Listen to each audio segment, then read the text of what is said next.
စကားပြောလို့ရှိရင်စကားကောင်းတိုင်းစကားကောင်းမဖြစ်ဘူးတဲ့ကောင်းတဲ့စကားပြောပြီးမဲ့လို့မကောင်းတဲ့စကားဖြစ်သွားတတ်သေးတယ်ဒါကြောင့်မို့စကားပြောပြီးဆိုတဲ့အခါသို့မဟုတ်တရားဟောပြီးဆိုတဲ့အခါပုဂ္ဂိုလ်ရွေးချယ်ပြီးတော့ပြောရလူတိုင်းကိုပြောတဲ့စကားကောင်းဟာစကားကောင်းမဖြစ်ဘူးလို့မြတ်စွာဘုရားတတိပေးဆုံးမတဲ့အနေနဲ့သုတ်တန်တစ်ခုကိုဟောကြားထားတာရှိတယ်ပေါ့အဲ့ဒီသုတ်တန်ကိုဒုက္ခထာသုတ်တန်စကားကောင်းမဖြစ်ဘူးလို့ကောင်းတဲ့စကားပင်ဖြစ်စေကမူပုဂ္ဂိုလ်နဲ့အဝင်ခွင်ကြမဖြစ်ဘူးဆိုရင်စကားကောင်းမဖြစ်နိုင်ဘူးတဲ့ဒါကြောင့်မို့လူရဲ့အခြေအနေကိုကြည့်ပြီးတော့စကားကောင်းတောင်မှပုဂ္ဂိုလ်နဲ့လိုက်အောင်နားထောင်သူနဲ့လိုက်အောင်ပြောနိုင်ပါစကားကောင်းလို့ဒီလိုသတ်မှတ်တာဒါလည်းလူလောကမှာနေ့စဉ်နဲ့ပြောဆိုဆက်ဆံနေကြတော့မိမိပြောတဲ့စကားရဲ့အောင်မြင်မှုထိရောက်မှုအကျိုးသက်ရောက်မှုရှိအောင်ဘယ်လိုစကားမျိုးကိုဘယ်လိုပုဂ္ဂိုလ်ကြဘယ်လိုစကားမျိုးကိုပြောသင့်တယ်ဆိုတာမှတ်သားသင့်တာပေါ့လောကလူတွေဟာတဦးနဲ့တဦးဆက်ဆံတဲ့အခါမှာအပြောနဲ့ဆက်ဆံကြရတာများတယ်အဲ့တော့အပြောနဲ့ဆက်ဆံကြရတဲ့အခါမှာမြတ်စွာဘုရားကအပြောနဲ့ပတ်သက်ပြီးတော့လည်းပဲစီကံချက်ထားဖို့ဆိုတာသွန်သင်ဆုံးမဩဝါဒပေးထားတာရှိတယ်မြတ်စွာဘုရားကိုကိုးကွယ်တယ်ဆိုတာဘုရားသွန်သင်ဆုံးမချက်တွေကိုရရှိဖို့အတွက်ကိုးကွယ်ရမြတ်စွာဘုရားရဲ့ချီးမြှင့်မဆမှုကိုခံယူလို့၍ကိုးကွယ်ကြတာမဟုတ်ဘူးတကုရှင်ရဲ့ချီးမြှင့်မဆမှုကိုခံယူလို့၍ကိုးကွယ်တာမဟုတ်ဘူးမြတ်စွာဘုရားရဲ့အဆုံးအမပြောသင့်တာနဲ့မပြောသင့်တာခွဲခြားသိဖို့အတွက်မြတ်စွာဘုရားကိုကိုးကွယ်ကြအဲ့တော့စကားအရာနဲ့ပတ်သက်လာလို့ရှိရင်အင်မတန်မှအရေးကြီးတယ်စကားပြောပြီးဆိုလို့ရှိရင်မာနကိုပြောဖို့လိုတယ်ဟုတ်တာကိုပြောဖို့လိုတယ်ပြောတဲ့အခါမှာလည်းပဲအချိန်ကိုက်ပြောဖို့လိုတယ်တင့်တော်တဲ့အချိန်မှပြောဖို့လိုတယ်မတင့်တော်တဲ့အချိန်မှမပြောသင့်ဘူးပြောရဆိုတဲ့အချိန်မှာလည်းယဉ်ကျေးတိမ်မွေ့စွာပြောဖို့လိုတယ်ဒေါသနဲ့မပြောသင့်ဘူးရိုင်းဆိုင်စွာမပြောသင့်ဘူးဆိုတဲ့မြတ်စွာဘုရားရဲ့ဆုံးမတဲ့အချက်တွေလူချင်းဆက်ဆံတဲ့အခါမှာအမြဲတမ်းအရေးပါတယ်လို့မိသားစုအတွင်းမှာတောင်မှမိဘနဲ့သားသမီးညီကိုမောင်နှမအချင်းချင်းမိတ်ဆွေသင်္ကာအချင်းချင်းအပြောမတတ်အဆိုမတတ်ဘူးဆိုလို့ရှိရင်လူမုန်းခံရတတ်တယ်ပေါ့ဒါကြောင့်မို့ပြောတတ်ဆိုတတ်ဖို့လိမ္မာရေးချရှိဖို့တဦးနဲ့တဦးဆက်သွယ်တဲ့အခါမှာအပြောအဆိုနဲ့ဆက်သွယ်ရတာဖြစ်သောကြောင့်မြတ်စွာဘုရားရဲ့အဆုံးအမကိုသိရှိပြီးလို့ရှိရင်စကားအရာမှာလိမ္မာရေးချရှိသူဆိုတဲ့ပုဂ္ဂိုလ်မျိုးဖြစ်အောင်ကြိုးစားအားထုတ်ကြရတာဖြစ်တယ်မပြောတဲ့စကားလို့ဆိုတာကိုမြတ်စွာဘုရားကမမှန်မကန်တဲ့အကြောင်းအရာတွေမပြောသင့်ဘူးမှန်ကန်တဲ့အကြောင်းအရာကိုသာပြောသင့်တယ်ဒါကတစ်ချက်တုံးတူကွဲသွားအောင်မတက်အောင်ဂုံးတိုက်တဲ့စကားမျိုးတွေကိုမပြောသင့်ဘူးအချင်းချင်းညီညွတ်သွားအောင်စီလုံးသွားအောင်ပဲပြောသင့်တယ်ဒါကတစ်ခုစံတန်ရိုင်းပြတဲ့စကားမျိုးကိုမသုံးသင့်ဘူးယဉ်ကျေးသိမ်မွေ့စွာတစ်ဖက်သားနဝင်ချိုတဲ့စကားမျိုးကိုသာလိမ္မာယဉ်ကျေးစွာပြောသင့်တယ်ဒါဟာတစ်ခုစကားပြောပြီဆိုရင်ကောင်းကျိုးချမ်းသာအကျိုးစီးပွားကိုဖြတ်လို့ဖြစ်စည်းဖြစ်တဲ့စကားမျိုးကိုမပြောသင့်ဘူးတဲ့အကျိုးပြုတဲ့စကားမျိုးကိုသာပြောသင့်တယ်ဟောဒါဟာတစ်ခု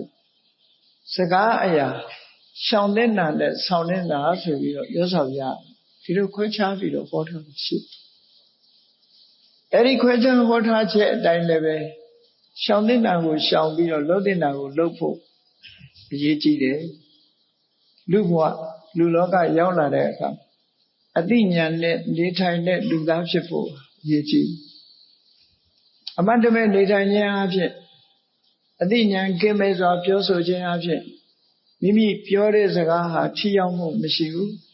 အကျိုးသက်ရောက်မှုကောင်းတဲ့အကျိုးသက်ရောက်မှုမရှိဘူးဆိုတာမျိုးဖြစ်နိုင်တယ်ဒါကြောင့်ဒီကနေ့ဟောမယ့်မြတ်စွာဘုရားရဲ့လူနဲ့စကားတတိထားဆိုတာဒီသုတ္တမှာပါတဲ့ဆုံးမသွန်သင်ချက်လေးတွေဟာအင်မတန်မှမှတ်သားစရာကောင်းတယ်နောက်တစ်ခုကျတော့စကားကောင်းပဲဖြစ်စေကမူလိုက်နာကျင့်သုံးတဲ့စကားလုံးနဲ့လိုက်နာကျင့်သုံးမှုမပြုတဲ့စကားဆိုပြီးတော့နှစ်ခုရှိသေးတယ်ဆရာမိဘတွေကမိမိတို့ရဲ့တပည့်သားသမီးတွေကိုဆုံးမဩဝါဒပေးကြတယ်လမ်းညွှန်မှုပြုကြအဲဒီလိုလမ်းညွှန်မှုပြုတဲ့အခါမှာလိုက်နာသူရှိသလိုမလိုက်နာသူလည်းရှိတယ်လိုက်နာလို့ရှိရင်ကောင်းကျိုးချမ်းသာတွေရပြီးတော့မလိုက်နာဘူးဆိုရင်အကျိုးဖြစ်ထွန်းမှုရှိမှာမဟုတ်ဘူးမြတ်စွာဘုရားရဲ့အဆုံးအမလည်းထို့တူပဲမြတ်စွာဘုရားကတော့သရဝါတွေရဲ့အကျိုးကိုလူလားလို့အကျိုးရှိရာအကျိုးရှိကြောင်းဆုံးမဩဝါဒကိုဟောကြားဆုံးမတော်မူခဲ့တာဖြစ်တယ်သို့သောဘုရားဆုံးမကိုလိုက်နာတဲ့ပုဂ္ဂိုလ်ရှိတယ်လို့မလိုက်နာတဲ့ပုဂ္ဂိုလ်လည်းရှိတယ်လိုက်နာတဲ့ပုဂ္ဂိုလ်မှာကောင်းကျိုးချမ်းသာတွေရပြီးမလိုက်နာတဲ့ပုဂ္ဂိုလ်ကျတော့ကောင်းကျိုးချမ်းသာတွေမရဘူးတဲ့အဲဒီတော့ဘုန်းကြီးတို့တွေကမြတ်စွာဘုရားအဆုံးအမကိုတို့တွေလိုက်နာမယ်ဆိုတဲ့ခံယူချက်ထားဖို့လို့အဲ့လိုခံယူချက်မထားရင်ဘလောက်တန်ဖိုးရှိတဲ့စကားပဲဖြစ်ဖြစ်လိုက်နာကျင့်သုံးမှုမပြုဘူးဆိုရင်ကျိုးသက်ရောက်မှုကမဖြစ်နိုင်သည့်အတွက်ကြောင့်ဒီစကားရဲ့ထိရောက်မှုကလည်းမရှိတော့ဘူးအဲ့ဒါကိုမြတ်စွာဘုရားကတတိပေးတဲ့အနေနဲ့ဆုံးမထားတဲ့ဒေသနာတော်ကတော့ပါလို့ဆိုယထာပိရုစီရံပုပ္ပံဝဏဝန္တံအခန္ဓကံဧဝံသူဝတိတာဝါစာအဖလာဟောတိအကုပ္ပတောဆိုတဲ့စကားလုံးလေးရှိစကားကဘလောက်ကောင်းထိုစကားအဆုံးအမတိုင်းလိုက်နာကျင့်သုံးမှုမပြုဘူးဆိုလို့ရှိရင်အကျိုးမရှိဘူးတဲ့အဲစကားကောင်းတဲ့စကားပဲဖြစ်ဖြစ်အကျိုးမရှိဘူးတဲ့ဘာနဲ့ဥပမာတူတော့ဆိုရင်အစင်းသာလှပြီးတော့အနတ်မရှိတဲ့ပန်းကိုပန်ရတဲ့ပုဂ္ဂိုလ်တူဟာပန်းရဲ့အလှကိုတော့ကြည့်ရမှာဖြစ်တော်လဲပဲမွေးကြိုင်တဲ့အနတ်ဆိုတာ तू ရမှာမဟုတ်ဘူးဟောပြည့်စုံတဲ့အနေအထားမျိုး तू မရဘူးအစင်းလေးတော့လှပါရဲ့အနတ်ကမကောင်းဘူးကောင်းမြတ်တဲ့အနတ်မရဘူးဆိုတာလိုပဲဆုံးမတဲ့စကားကိုမလိုက်နာဘူးဆိုတဲ့ဟာအနတ်မရှိတဲ့ပန်းကြီးကိုပန်ထားရတယ်လို့ပဲဖြစ်မယ်စကားပဲအဖတ်တင်ပြီးတော့ကောင်းကျိုးချမ်းသာရနိုင်မှာမဟုတ်ဘူးလို့ဒီလိုဆိုလိုတာလိုက်နာကျင့်သုံးမှုဆိုမယ်ဆိုလို့ရှိရင်တော့ဘာနဲ့ဥပမာတူတော့ဆိုလို့ရှိရင်အစင်းလဲလှတယ်အနံ့လဲမွေးတယ်အဲ့ဒီအစင်းလှပြီးတော့အနံ့မွေးတဲ့ပန်းလေးကိုပန်ရမယ်ဆိုလို့ရှိရင်အစင်းလှခြင်းကြောင့်ကြည့်ရှုတဲ့ပုဂ္ဂိုလ်တိုင်းစိတ်တည်ရှိပြီးတော့အနံ့မွေးသည့်အတွက်ကြောင့်မိမိလည်းကောင်းတဲ့ယနံ့ကိုနမ်းရှုရတယ်ပတ်ဝန်းကျင်ကပုဂ္ဂိုလ်တွေလည်းကောင်းတဲ့ယနံ့ကိုနမ်းရှုရသည့်အတွက်စိတ်ကြည်နူးမှုတွေရကြတယ်နှစ်ဖက်နှစ်ဝအကျိုးရှိတယ်လို့နှစ်ဦးနှစ်ဝမှာအကျိုးရှိတယ်လို့ဧဝံသူဝတိတဝါစာသဖလာဟောတိကုပ္ပတောလိုက်နာကျင့်သုံးမယ်ဆိုရင်အလွန်တန်ဖိုးရှိတဲ့စကားတစ်ခုဟာကောင်းမြတ်တဲ့အကျိုးကျေးဇူးတွေကိုဖြစ်ပေါ်စေပါပါအစင်းလည်းလှမယ်အနံ့လည်းမွေးတယ်ဆိုတဲ့ပန်းမျိုးပန်ရတယ်လို့ပဲလို့ဒီလိုမြတ်စွာဘုရားကတတိပေးဆုံးမထားတာရှိတယ်အဲ့ဒါကြောင့်ဘုန်းကြီးတို့တွေဗုဒ္ဓဘာသာဝင်သူတော်စင်များဖြစ်ပြီးအားလျော်စွာမြတ်စွာဘုရားရဲ့အဆုံးအမတိုင်းလိုက်နာကျင့်သုံးကြရမှာဖြစ်တယ်မြန်မာစကားမှလည်းရှိတယ်လေးနှစ်တဲ့စကားတစ်ခုဟာအလေးနဲ့နားထောင်ဖို့လိုအပ်တယ်ပေါ့လေးနှစ်တဲ့စကားတစ်ခုဟာအလေးနဲ့နားမထောင်ဘူးဆိုလို့ရှိရင်ပေါ့ပြက်ပြက်ဖြစ်တယ်ဒါကြောင့်မို့ရှေးကမြန်မာစကားပုံထဲမှာပြောတာထောင်တန်တဲ့စကားရဲလင်ပေါ့ပြက်ဆိုတာမျိုး စကားတစ်ခုကထောင်တန်ပြီးတော့တန်ဖိုးရှိတဲ့စကားမျိုးပဲဖြစ်စေရေသွမ်းတွေးလို့ရှိရင်ထိုစကားရဲ့တန်ဖိုးဟာရောကျသွားနိုင်တယ်ဒါကြောင့်အလေးနဲ့မှတ်သားရမယ့်နေရာမှာအလေးနဲ့မှတ်သားဖို့လိုအပ်တယ်နောက်တစ်ခုကတော့ပြောကြသေးတယ်တကယ်ကိုတန်ဖိုးရှိတဲ့အရာတစ်ခုဟာတန်ဖိုးရှိတဲ့နေရာကိုအသုံးချမှသာလေတကယ်တန်ဖိုးဆိုတာတက်လာမှာဖြစ်တယ်ဂါထာပေးတေးဖြစ်တဲ့နော်အမှန်တမ်းတန်ဖိုးရှိတဲ့ဂါထာတစ်ခုဟာလိုက်နာကျင့်သုံးလို့ကောင်းတဲ့ဂါထာတစ်ခုကိုသချင်းလုပ်ပြီးတော့ဆိုပြလိုက်လို့ရှိရင်တန်ဖိုးဟာရောကျသွားတယ်ဒီလိုလဲဆိုတာရှိတယ်ဒါကြောင့်မို့စကားလို့ဆိုတဲ့အတိုင်းပဲဘလောက်ပဲကောင်းတဲ့စကားပဲဖြစ်ဖြစ်နားထောင်တဲ့ပုဂ္ဂိုလ်လိုက်နာတဲ့ပုဂ္ဂိုလ်နဲ့အဝင်ခွင်ကျဖြစ်ဖို့လိုအပ်တယ်ဒါကြောင့်မို့လူနဲ့စကားတတိထားဖို့လိုအပ်တယ်ပေါ့စကားပြောတိုင်းဟာကိုပြောတဲ့စကားဟာဘလောက်ကောင်းတဲ့စကားပဲဖြစ်ဖြစ်ကိုပြောတဲ့စကားကိုနားထောင်နေတဲ့ပုဂ္ဂိုလ်ဟာဘယ်လိုပုဂ္ဂိုလ်မျိုးလဲဆိုတာကြိုတင်ပြီးတော့သိထားသင့်တယ်ပေါ့အဲ့ဒီလိုမဟုတ်လို့ရှိရင်ကိုပြောတဲ့ထောင်တန်စကားသို့မဟုတ်သိမ့်ချီတန်တဲ့စကားတန်းချီတန်တဲ့စကားဟာမော့ပြက်ပြက်ဖြစ်သွားနိုင်တယ်ပေါ့အသုံးမဝင်ဖြစ်သွားဒါကြောင့်မို့စကားပြောပြီးဆိုရင်လူတိုင်းဒီမြတ်စွာဘုရားရဲ့အဆုံးအမကိုတတိယပြီးဒီပုဂ္ဂိုလ်ကပြောသင့်တဲ့ပုဂ္ဂိုလ်လားဒီပုဂ္ဂိုလ်ကမပြောသင့်တဲ့ပုဂ္ဂိုလ်လားမပြောသင့်တဲ့ပုဂ္ဂိုလ်ဆိုမပြောနဲ့တန်ဖိုးရှိတဲ့စကားတွေအလဟတဖြစ်မယ်ပြောသင့်တဲ့ပုဂ္ဂိုလ်ဆိုမှပြောမှသာလျှင်ကိုပြောတဲ့စကားရဲ့ထိရောက်မှုအကျိုးသက်ရောက်မှုဆိုတာဖြစ်ပေါ်လာမှာဖြစ်တယ်ဆိုတာအလေးနဲ့ထားပြီးတော့စဉ်းကျင်စဉ်းစားကြရအောင်ပေါ့ဒုက္ခထာသုတ်တံမှာမြတ်စွာဘုရားကပုဂ္ဂိုလ်၅မျိုးကိုခွဲခြားပြီးတော့ဟောထားတာရှိတယ်ဒီနေရာမှာပုဂ္ဂိုလ်၅မျိုးခွဲခြားဟောတာဒီစัจจิဘက်ပုဂ္ဂိုလ်2ဦးကိုအတွဲလိုက်ပုဂ္ဂိုလ်10မျိုးကိုအတွဲလိုက်လုပ်တဲ့အခါကျတော့ပုဂ္ဂိုလ်5ဦး5မျိုးဖြစ်တယ်ပေါ့နံပါတ်1အတွဲကပါလဲလို့ဆိုရင်တရားတရားမရှိသူနဲ့တရားတရားရှိသူဒါကပထမနံပါတ်1အနေနဲ့တရားတရားရှိတဲ့ပုဂ္ဂိုလ်ကတရားတရားမရှိတဲ့ပုဂ္ဂိုလ်ရဲ့တရားတရားရှိတဲ့ပုဂ္ဂိုလ်ရဲ့ဒီပုဂ္ဂိုလ်2မျိုးဟာခွဲခြားတာကိုပြောမဲ့ပုဂ္ဂိုလ်ဟာဘယ်လိုပုဂ္ဂိုလ်မျိုးလဲဆိုတာသိတာအဲ့တော့ဒီနေရာမှာတရားတရားလို့ဆိုတာဘယ်လိုဟာကိုခေါ်တာတော့ဆိုတရားတရားဆိုဒီမှာကောင်းတဲ့ဘက်ကိုစိတ်ဝင်စားတယ်ကောင်းတဲ့အရာကိုလှုပ်ချင်ကိုင်ချင်စိတ်ရှိတယ်ကုသိုလ်ရေးရာစိတ်ဝင်စားတယ်အဲ့ဒီလိုပုဂ္ဂိုလ်မျိုးကိုတရားတရားရှိတဲ့ပုဂ္ဂိုလ်လို့ဒီလိုဆိုလို့တရားတရားမရှိတဲ့ပုဂ္ဂိုလ်ဆိုတာအဲ့ဒီအခြေအနေမျိုးမရှိဘူး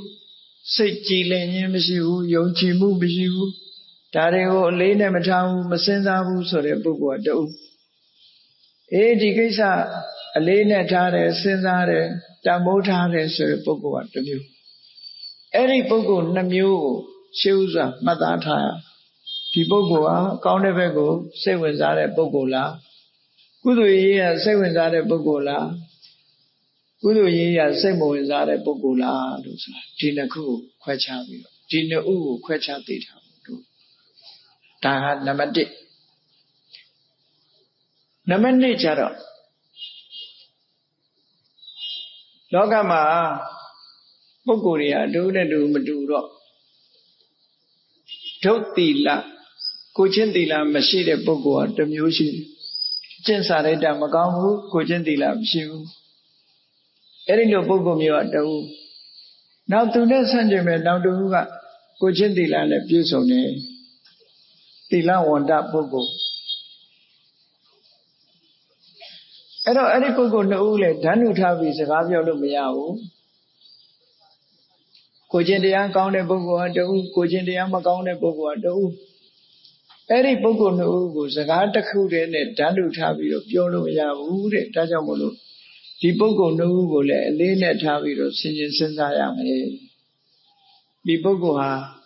ကိုကျင့်သီလရှိတဲ့ပုဂ္ဂိုလ်လားသို့မဟုတ်ကိုကျင့်သီလမရှိတဲ့ပုဂ္ဂိုလ်လား morality ဆိုတဲ့ကိုကျင့်တရားကောင်းတဲ့ပုဂ္ဂိုလ်ကိုကျင့်တရားမကောင်းတဲ့ immoral ဆိုတဲ့ပုဂ္ဂိုလ်မျိုးအဲ့ဒီပုဂ္ဂိုလ်မျိုးခွဲခြားမှတ်သားပြီးတော့မိမိပြောတဲ့စကားတစ်ခုဟာဝေဖန်ဆန်းစစ်ပြီးတော့မှပြောတဲ့ပုဂ္ဂိုလ်မှာပြောရမယ်လို့ဒီလိုဆိုတယ်နောက်နံပါတ်3ခွဲခြားချက်ကြတော့ဘာတော့အပ္ပတုတ္တနဲ့ဘောဓုတ္တလူဆိုတာတချို့ပုဂ္ဂိုလ်တွေကဓမ္မရေးရနဲ့ပတ်သက်ပြီးတော့လုံးဝလေ့လာလိုက်စားမှုမရှိဘူးအသိဉာဏ်ကင်းတယ်တရားဓမ္မနဲ့ပတ်သက်ပြီးတော့လေ့လာတာမရှိဘူးမှတ်သားထားတာမရှိဘူးနာယူထားတာမရှိဘူးဒီပြင်ဘက်မှာဘောဓုတ္တရှိရင်ရှိမယ်တရားဓမ္မနဲ့ပတ်သက်လာလို့ရှိရင်လုံးဝဘောဓုတ္တမရှိတဲ့ပုဂ္ဂိုလ်မျိုးလည်းရှိတယ်နောက်တစ်ဖက်ကကြည့်လိုက်လို့ရှိရင်ဘောဓုတ္တတရားဓမ္မနဲ့ပတ်သက်လာလို့ရှိရင်ဇာဝနာဝမှတ်မှတ်ရရလေ့လာဆင်ခြင်သုံးသပ်ထားတဲ့အသိပညာကျွယ်ဝတဲ့ဘောဓုတ္တကျွယ်ဝတဲ့ပုဂ္ဂိုလ်မျိုးလည်းရှိတယ်အဲ့တော့သုဒ္ဓမရှိတဲ့ပုဂ္ဂိုလ်နဲ့သုဒ္ဓရှိတဲ့ပုဂ္ဂိုလ်ဒီနှစ်ဦးဟာဒီနှစ်ဦးကိုစကားတစ်မျိုးတည်းပြောလို့ရှိရင်ပုဂ္ဂိုလ်တူအတွက်စကားကောင်းဖြစ်ပေမဲ့လို့နောက်တူအတွက်စကားကောင်းဖြစ်ချင်မှဖြစ်မယ်ဒါကြောင့်မို့လို့ဒီပုဂ္ဂိုလ်နှစ်ဦးကိုလည်းခွဲခြားမှတ်သားပြီးတော့မှစကားကိုပြောအောင်မှဖြစ်တယ်ပေါ့ဒီလိုဆိုတာပေါ့နော်ဟောနောက်နံပါတ်4ကျတော့ဘာတော့ဆိုရင်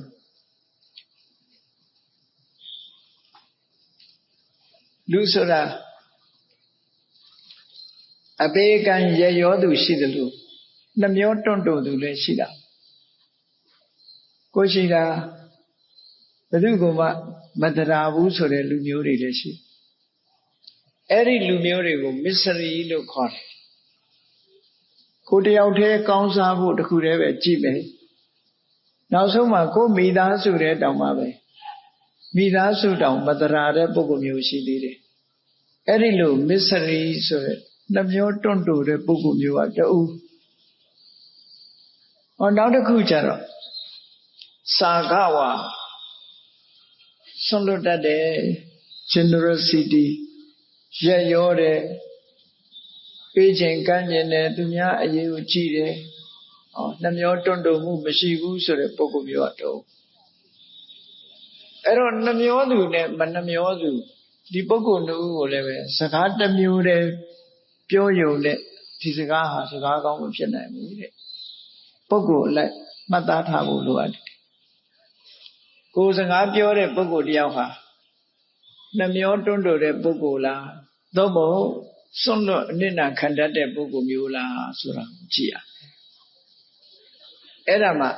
ကြည့်ပြီးတော့မှစကားပြောရမယ်သူဆိုနောက်တစ်ခုပြောရမယ်ဆိုရင်နံပါတ်5ကပုဂ္ဂိုလ်တို့ကဒုပညာအသိပညာမရှိတဲ့ပုဂ္ဂိုလ်မျိုးကတစ်မျိုးရှိတယ်ဘယ်ကိစ္စမှမဆိုဆင်ញင်စဉ်းစားတတ်မှုမရှိဘူးအသိပညာမရှိဘူးအဲ့ဒီအသိပညာလုံးဝမရှိတဲ့ဆင်ញင်တုံတရားကင်းမဲ့တဲ့ပုဂ္ဂိုလ်မျိုးကတစ်မျိုးနောက်တစ်ခုကျတော့ပညာဝန္တအရာရာမှာဆင်ញင်စဉ်းစားပြီးတော့ခွဲခွဲခြားခြားသိတတ်တဲ့အသိပညာရှိတဲ့ပုဂ္ဂိုလ်ကတစ်မျိုးလို့အဲ့ဒီပုဂ္ဂိုလ်နှမျိုးဟာလည်းပဲစကားတစ်မျိုးတည်းသူတို့နှစ်ဦးလုံးအတွက်အကျိုးဖြစ်မှာမဟုတ်ဘူးဒါကြောင့်မို့လို့ခွဲခြားပြီးတော့သိရမယ်လို့အစုလိုက်ကြတော့ပုဂ္ဂိုလ်5မျိုးတဦးစီခွဲလိုက်တဲ့အခါပုဂ္ဂိုလ်10မျိုးလို့ဒီလိုဆိုတာပေါ့နော်အဲ့တော့တရားတရားမရှိသူနဲ့တရားတရားရှိသူသီလမရှိသူနဲ့သီလရှိသူသုတ္တမရှိသူနဲ့သုတ္တများပြားသူနှမျောတွန့်တိုသူနဲ့အနှမျောမရှိသူပညာမဲ့သူနဲ့ပညာရှိသူလို့ ပုဂ္ဂိုလ်တွေလိုခွဲခြားပြီးတော့ကြည့်ရအဲ့ဒီလိုလောကမှာလူတွေဟာအမျိုးမျိုးအစားအစာရှိနေတဲ့ထဲမှာနံပါတ်1ဆင်ញင်သုံးသပ်ရမှာငါဘယ်အမျိုးတည်းပါသလဲတရားတရားမရှိတဲ့အမျိုးလားတရားတရားရှိတဲ့လူမျိုးလားခွဲခြားသိဖို့ကိုချင်းသီလမရှိတဲ့လူလားကိုချင်းသီလရှိတဲ့လူလားတုဒ္ဒကဲမဲ့တဲ့ပုဂ္ဂိုလ်လားတုဒ္ဒများပြားတဲ့ပုဂ္ဂိုလ်လားနှမျောတွန့်တိုတဲ့ပုဂ္ဂိုလ်လားရေရောစွန့်လွတ်နိုင်တဲ့ပုဂ္ဂိုလ်မျိုးလားအသိဉာဏ်ကဲမဲ့တဲ့ပုဂ္ဂိုလ်လားအသိဉာဏ်ကျွယ်ဝတဲ့ပုဂ္ဂိုလ်လားဆိုတာကိုယ့်ကိုယ်ဆင်ခြင်စဉ်းစားပြီးတော့မိမိကိုယ်တိုင်ကမကောင်းတာရှောင်ကောင်းတာကိုဆောင်ရမှာဖြစ်သည့်အတွက်ကြောင့်ကိုဖြစ်တဲ့ပုဂ္ဂိုလ်မျိုးကဘယ်လိုပုဂ္ဂိုလ်မျိုးလို့ဆိုနံပါတ်1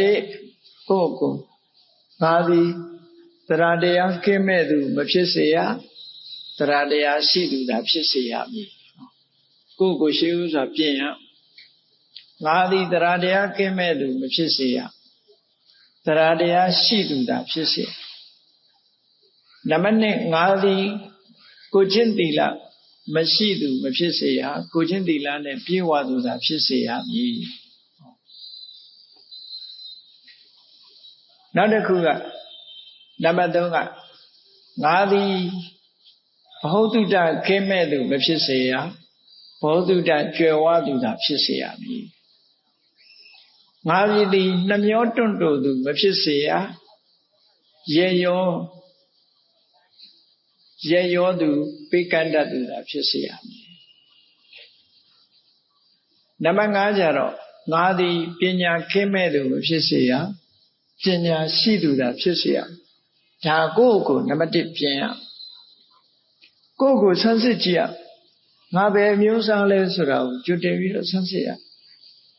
ဆန်းစစ်ပြီးတဲ့အခါမှာကိုယ့်ကိုကောင်းတဲ့ပုဂ္ဂိုလ်ဖြစ်အောင်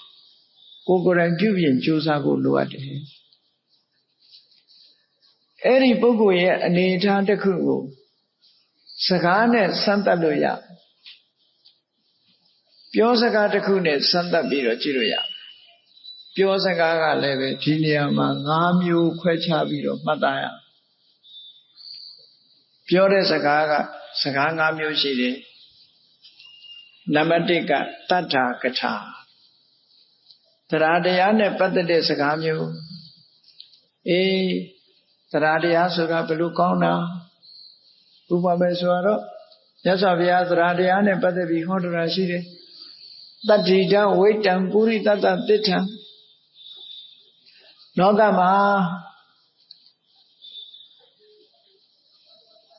ပုဂ္ဂိုလ်တူတယောက်ရဲ့အမြတ်ဆုံးဥစ္စာဆိုတာတရားတရားပဲတရားတရားဟာအကောင်းဆုံးဥစ္စာနဲ့အလားတန်တူတယ်လို့တရားကိုချီးမွမ်းပြီးတော့ဟောကြားတယ်မြတ်စွာဘုရားအာလဝကပိလူကြီးကမေးတဲ့အခါမှာကိန္တုရဝိတ္တံပုရိသတ္တသစ္ထံလောကကြီးမှာတဲ့ပုဂ္ဂိုလ်တူတယောက်ရဲ့အကောင်းမြတ်ဆုံးချီးမွမ်းတိုက်ဆုံးပစ္စည်းဥစ္စာဆိုတာဘာပါလဲလို့ဆိုမြတ်စွာဘုရားကတရားတရားပဲလို့ဖြေဘာဖြစ်လို့လဲဆိုတော့တရားရှိလို့ကုသိုလ်ကောင်းမှုပေါ်မှာစိတ်ဝင်စားလို့ကုသိုလ်ကောင်းမှုတွေလုပ်ပြီးဆိုရင်ဒီပုဂ္ဂိုလ်ဟာအတိုင်းအဆမရှိတဲ့ချမ်းသာကြွယ်ဝမှုကိုရရှိနိုင်တာကိုတန်တရားမှာမဆင်းရဲတဲ့ပုဂ္ဂိုလ်ချမ်းသာကြွယ်ဝတဲ့ပုဂ္ဂိုလ်ဟာတရားတရားကိုအခြေခံပြီးတော့ရတာဒါကြောင့်တရားတရားနဲ့ပတ်သက်ပြီးတော့မြတ်စွာဘုရားဟောတယ်ဒီလိုဟောတာနောက်တစ်ခါတရားဆိုတာမျိုးစေ့နဲ့တူတယ်တဲ့ဘယ်လိုမျိုးစေ့နဲ့တူတော့ဆိုမျိုးစေ့ဒီအလုံးနှစ်ခုကိုလှုပ်တယ်မျိုးစေ့လေးတစ်စီးကိုမြေကြီးပေါ်မှာချဆိုင်ကြည့်လိုက်လို့ရှိရင်အဲ့ဒီမျိုးစေ့လေးကအောက်ကိုအမြင့်ဆင်းတာတစ်ခုအပေါ်ကိုအညောက်ကလေးတက်လာတာတစ်ခုနှစ်ခုရှိအမြင့်ဆင်းတာကတစ်ခုအပေါ်အညွန့်တက်တာတစ်ခုနှစ်ခုရှိတယ်အဲ့ဒါလိုပဲတရားတရားရှိတဲ့ပုဂ္ဂိုလ်ဟာကိုချင်းသီလကောင်းခြင်းဆိုတဲ့အမြင့်တွယ်မှုရဲ့သမထဝိပဿနာဆိုတဲ့အဆင့်မြင့်တဲ့တရားကိုကျင့်ကြံကြိုးကိုအထောက်ခြင်းဆိုတဲ့အညွန့်ရဲ့ ဟောဒီနှစ်ခုတရားတရားကဖြစ်ပေါ်စေတယ်တရားတရားဖြစ်ပေါ်စေဒါကြောင့်မို့တရားဆိုတဲ့မျိုးစေ့တွေကသီလဆိုတဲ့အမြစ်ကလေးဆင်းလာပြီးတော့သမထဝိပဿနာဆိုတဲ့အညွန့်ကလေးတွေတက်လာတာတက်စီတာဒါကြောင့်မို့လို့တရားဟာမျိုးစေ့နဲ့တူတယ်လို့ရသော်ဗျာမတိဖို့သည်လို့ဆိုတဲ့အမှန်တမ်းကောင်းမြတ်တဲ့အရာသာရှိတဲ့ဓမ္မရတ္တကိုခံစားခြင်းလို့ရှိရင်တရားဆိုတဲ့မျိုးစေ့ကိုမိမိရင်ထဲမှာစိုက်ပျိုးရမှာဖြစ်တယ်ပေါ့ဒါကြောင့်မို့မြတ်စွာဘုရားကတတ္ထာဖိစံတရားဆိုတာမျိုးစေ့ပဲလို့ဟောတရားအကြောင်းကိုချီးမွမ်းပြီးတော့ဒီလိုဟောကြားနောက်တစ်ခုဆိုရင်မြတ်စွာဘုရားကဟောတာတတ္ထာဟထောမဟာတနောတရားဒီဟုသောလက်ရှိတဲ့ပုဂ္ဂိုလ်ဟာချမ်းသာကြွယ်ဝတယ်လူကျင်တယ်တန်းကျင်တယ်ပေးကျင်တယ်ကမ်းကျင်တယ်ဆိုတဲ့ရက်ရောတယ်ကြည်နူးတယ်ဆိုတဲ့ကံကံရဲ့အကျိုးကိုယုံကြည်တယ်စိတ်ကြည်နူးတယ်ဆိုတဲ့ကုသိုလ်ကောင်းမှုပေါ်မှာစိတ်ဝင်စားတယ်ဆိုတဲ့တရားတရားဟာလက်နဲ့အလားတရာတူတယ်လောကမှာလက်ရှိမှလိုချင်တာကောက်ယူလို့ရမှာဖြစ်တယ်လက်မပါတဲ့သူကကောက်ယူဖို့ခက်တယ်တရားမရှိတဲ့ပုဂ္ဂိုလ်ကဘယ်လိုပဲကုသိုလ်ကောင်းမှုတွေလှုပ်ရှားတွေတွေ့တရားမပါဘူးဆိုရင်ရှောင်သွားတာမလုပ်ဘူးလက်မပါတဲ့ပုဂ္ဂိုလ်ကလည်းတန်ဖိုးရှိတဲ့ယရနာတွေတွေ့ချင်တွေ့ပါစေကောက်မယူနိုင်ဘူးဒါကြောင့်မို့တရားဟာလက်နဲ့အလားတရာတူတယ်လို့ဟောမြတ်စွာဘုရားကတရားနဲ့ပတ်သက်ပြီးတော့ဒီလိုချီးမွမ်းစကားနဲ့ဟောကြားထားတာအများကြီးပဲရှိတယ်တရားဆိုတာသူဖြစ်ပေါ်လာပြီဆိုလို့ရှိရင်လူရဲ့စိတ်လေးကကြည်နူးလာဥပမာပါနဲ့တူတော့ဆိုလို့ရှိရင်ရှေးခေတ်တုန်းကစကြဝဠာမင်းနေခီးသွားလာတဲ့အခါခုခေတ်လိုရေတံပိုးတွေပါတယ်မရှိဘူးမရှိတော့မြစ်ချောင်းအဲအိုင်ကရေနဲ့သွားရင်လာရင်အဲ့ဒီရေကိုတောက်တဲ့အခါရေတတ်မှုအတွက်ဘာလို့ကြရေကိုခတ်ပြီးတော့စကြမင်းရဲ့လက်ထဲမှာရှိတဲ့တန်ဖိုးရှိတဲ့ဗရမ ्या ယရနာကိုရေထဲထည့်လိုက်လို့ရှိရင်အဲ့ဒီရေထဲမှာပါတဲ့အနယ်တွေဟာအလုံးထိုင်သွားတယ်ဗရမ ्या ရဲ့အစွမ်းကြောင့်ရေတွေအနယ်ထိုင်သွားတယ်တဲ့အဲ့ဒီကြတော့မှရေချီရေတန့်ကိုရတရားတရားဟာလည်းပဲစကြမင်းရဲ့ဗရမ ्या နဲ့အလားတရာတူတယ်တဲ့လူရဲ့စိတ်ထဲမှာတရားပေါ်လိုက်တာနဲ့တပြိုင်တည်းနိဝရဏတရားဆိုတဲ့အညစ်အနောက်တွေဟာအနေထိုင်သွားတယ်။လူတွေရဲ့စိတ်ထဲမှာကြည်လင်စေတတ်တဲ့အရာကတရားနောက်ကျစေတတ်တဲ့အရာကနိဝရဏနိဝရဏဆိုတာဘာတွေတုံးလို့မေးလိုက်လို့ရှိရင်မျက်စိကမြင်ပြီးတော့အလှအပတွေခံစားကျင်တာနားကသာယာဝယ်တွေနားထောင်ပြီးတော့ခံစားကျင်တာနှာခေါင်းကမွေးကြိုင်တဲ့အနံ့တွေနမ်းရှူပြီးခံစားကျင်တာလျှံကကောင်းတာတွေစားပြီးအရသာခံကျင်တာခန္ဓာကိုယ်ကထိတွေ့ပြီးတော့အရသာခံကျင်တာလို့ဆိုတဲ့ကာမဂုဏ်အာယုန်တွေနဲ့ပတ်သက်ပြီးတော့လိုချင်တောင့်တမှုဆန္ဒဖြစ်နေတဲ့ကာမိဆန္ဒလိုချင်မှုလောဘတွေလွှမ်းမိုးနေတဲ့အချိန်အဲ့ဒါဟာစိတ်ဟာညှဉ်းနှွမ်းနေတာပဲလို့ဆိုအဲ့ဒီကာမဂုဏ်အာယုန်တွေပေါ်မှာလိုချင်တန်တဖြစ်နေတဲ့လောဘဆိုတဲ့အညစ်အကြေးကိုအလဲထိုင်သွားအောင်ဘယ်သူကလုပ်လို့ရတော့ဆိုဟောဒီကုသိုလ်ကောင်းမှုပေါ်မှာစိတ်ဝင်စားတဲ့တရားတရားလေးဝင်လာလိုက်တာလည်းပြန်တဲ့အဲ့ဒီအကုသိုလ်ကာမိဆန္ဒဆိုတဲ့အညစ်အကြေးဟာအလဲထိုင်သွားတယ်ဒါကတစ်ခုနောက်တစ်ခုစိတ်ရဲ့အညစ်အကြေးကလူဆိုတာအလိုကြနေရင်တစ်မျိုးအလိုမကြဘူးဆိုလို့ရှိရင်ဆိုပါစို့ကလေးတွေစိတ်ကောက်နေပြီဆိုရင်ထမင်းကျွေးလို့လည်းမရဘူးเนาะချော့ရတယ်စိတ်ပြေသွားသည့်ဒီအောင်ချော့ကြအဲ့ဒါလိုပဲလူတွေရဲ့စိတ်ထဲမှာလည်းအလိုမကြဖြစ်နေပြီစိတ်ကောက်နေပြီဆိုရင်ဗျာပါဒဆိုတဲ့ဒေါသတရားကလွှမ်းမိုးထားအဲ့ဒီဗျာပါဒဆိုတဲ့ဒေါသတရားဟာစိတ်ရဲ့အညစ်အကြေးတစ်ခုပဲအဲ့ဒီစိတ်ရဲ့အညစ်အကြေးကိုလည်းသူ့တဏ္ဍာနဲ့မှာတရားဆိုတာလေးဖြစ်ပေါ်လိုက်တာနဲ့တပြိုင်တည်းစိတ်အလိုမကျတာတွေအကုန်ပြောက်သွားပြီးတော့အနေထိုင်ပြီးတော့ကြည်လင်သွားတယ် စัจ जा မင်းရဲ့ဗရမ ्या ယရဏထဲလိုက်တာနဲ့ရေလေးဟာကြည်သွားသလိုကြည်သွားတယ်လို့ဒီလိုဆိုတာပေါ့။တရားတရားနဲ့ပတ်သက်ပြီးပြောတဲ့စကားတွေကိုတတ္ထာကထာစကားတရားနဲ့ပတ်သက်တဲ့စကား။သုတ်တန်တကူမှာဆိုရင်မြတ်စွာဘုရားကတတ္ထာတာဓုပဋိဋ္ဌိတာကိုယ်တဏ္ဍာမှာတရားတရားရှိနေတာကောင်းတယ်။တရားတရားရှိနေမှကောင်းတယ်။ဘာဖြစ်လို့တော့စိတ်ကြည်နူးမှုတွေရှိနေမှကုသိုလ်တရားတွေဆိုတာဖြစ်တာတရားရှိမှကုသိုလ်ဆိုတာဖြစ်တာဒါကြောင့်မို့တရားဝင်လာလို့စိတ်ကလေးကြီးလာပြီဆိုရင်និဝရဏဆိုတဲ့အညစ်အကြေးတွေဟာကင်းဝေးသွားတဲ့အခါကျဘာလို့တော့စိတ်ကလေးကကြီးလာတယ်အဲ့ဒီကြီးလာတဲ့စိတ်ကလေးကြောင့်မို့လို့ဒါနလုပ်တယ်သီလဆောက်တည်တယ်ကမ္မဋ္ဌာန်းဘာဝနာပွားများထုတ်တယ်ဥပုသ်ဆောက်တယ်ဆိုတဲ့ကုသိုလ်ကောင်းမှုတွေဖြစ်ပေါ်တယ်စဉ်းစားကြည့်နေစိတ်အလုံးမကျဖြစ်နေတဲ့ပုဂ္ဂိုလ်တယောက်ဟာအိမ်ရှိတဲ့ဘုရားတောင်ပန်းဦးလဲမှာမဟုတ်ဘူးရေချမ်းတို့စီမီတို့ပန်းတို့လူတန်းမှာမဟုတ်ဘူးစိတ်ကြီးနေမှဘုရားပန်းလူအောင်မှာပဲရေချမ်းလေးကအောင်မှာပဲစီမီလေးလူအောင်မှာပဲဘုရားရှိခိုးအောင်မှာပဲဆိုတဲ့အတွေးတွေစိတ်ကြီးနေတဲ့အခါမှာဖြစ်ပေါ်တတ်တဲ့အတွေ့တွေတရားတရားကင်းမဲ့နေလို့စိတ်မကြည်ဘူးဆိုရင်ဒီအတွေ့တောင်မပေါ်နိုင်ဘူးတဲ့ဒါကြောင့်မို့လို့လောကမှာကုသိုလ်လုပ်တာအခုလိုတရားပွဲလာပြီးတရားနာသွားအောင်မယ်ဆိုတာလည်းစိတ်ကြည်နေလို့လာတာအဲ့ဒီကြည်လင်းနေတဲ့တရားတရားဆိုတဲ့ဒီစိတ်ရဲ့အကြည်တက်ကလေးပေါ်လာသည့်အတွက်ကြောင့်မို့ကောင်းတဲ့အလုပ်တွေဟာလုပ်ဖြစ်တာဖြစ်တယ်ပေါ့ဒီလိုတရားတရားရဲ့စွမ်းအားတွေနဲ့ပတ်သက်ပြီးတော့တန်ဖိုးရှိကုန်ကိုမြတ်စွာဘုရားကဟောတာကိုတတ္ထာကထာလို့ခေါ်တယ်။အဲ့ဒီတတ္ထာကထာဆိုတဲ့ဒီစကားလုံးတစ်ခုတရားတရားနဲ့ပတ်သက်ပြီးတော့ပြောတဲ့စကားတွေဟာတရားတရားဟာအမှန်တမ်းကောင်းတယ်။တရားတရားရှိသည့်အတွက်ကြောင့်ကုသိုလ်ကောင်းမှုတွေလုပ်တယ်။ကုသိုလ်ကောင်းမှုလုပ်သည့်အတွက်ကြောင့်ဖြစ်လျာဘဝမှာရုပ်အစဉ်ကြည်လင်တယ်။နော်စီစဉ်ဥစ္စာတွေကျွယ်ဝတယ်ကျမ်းမာရေးကောင်းတယ်သက်ရှည်တယ်စတဲ့တရားတရားရဲ့အကျိုးကျေးဇူးတွေကိုဟောပြောနေတဲ့အခါမှာနားထောင်တဲ့ပုဂ္ဂိုလ်တွေမှာတရားတရားကင်းမဲ့သူတရားတရားရှိသူလို့နှစ်ဦးရှိတဲ့တည်းပဲတရားအကြောင်းပြောနေလို့ရှိရင်တရားတရားကင်းမဲ့သူကဒီစကားကိုနားထောင်ရင်ဘူးသူက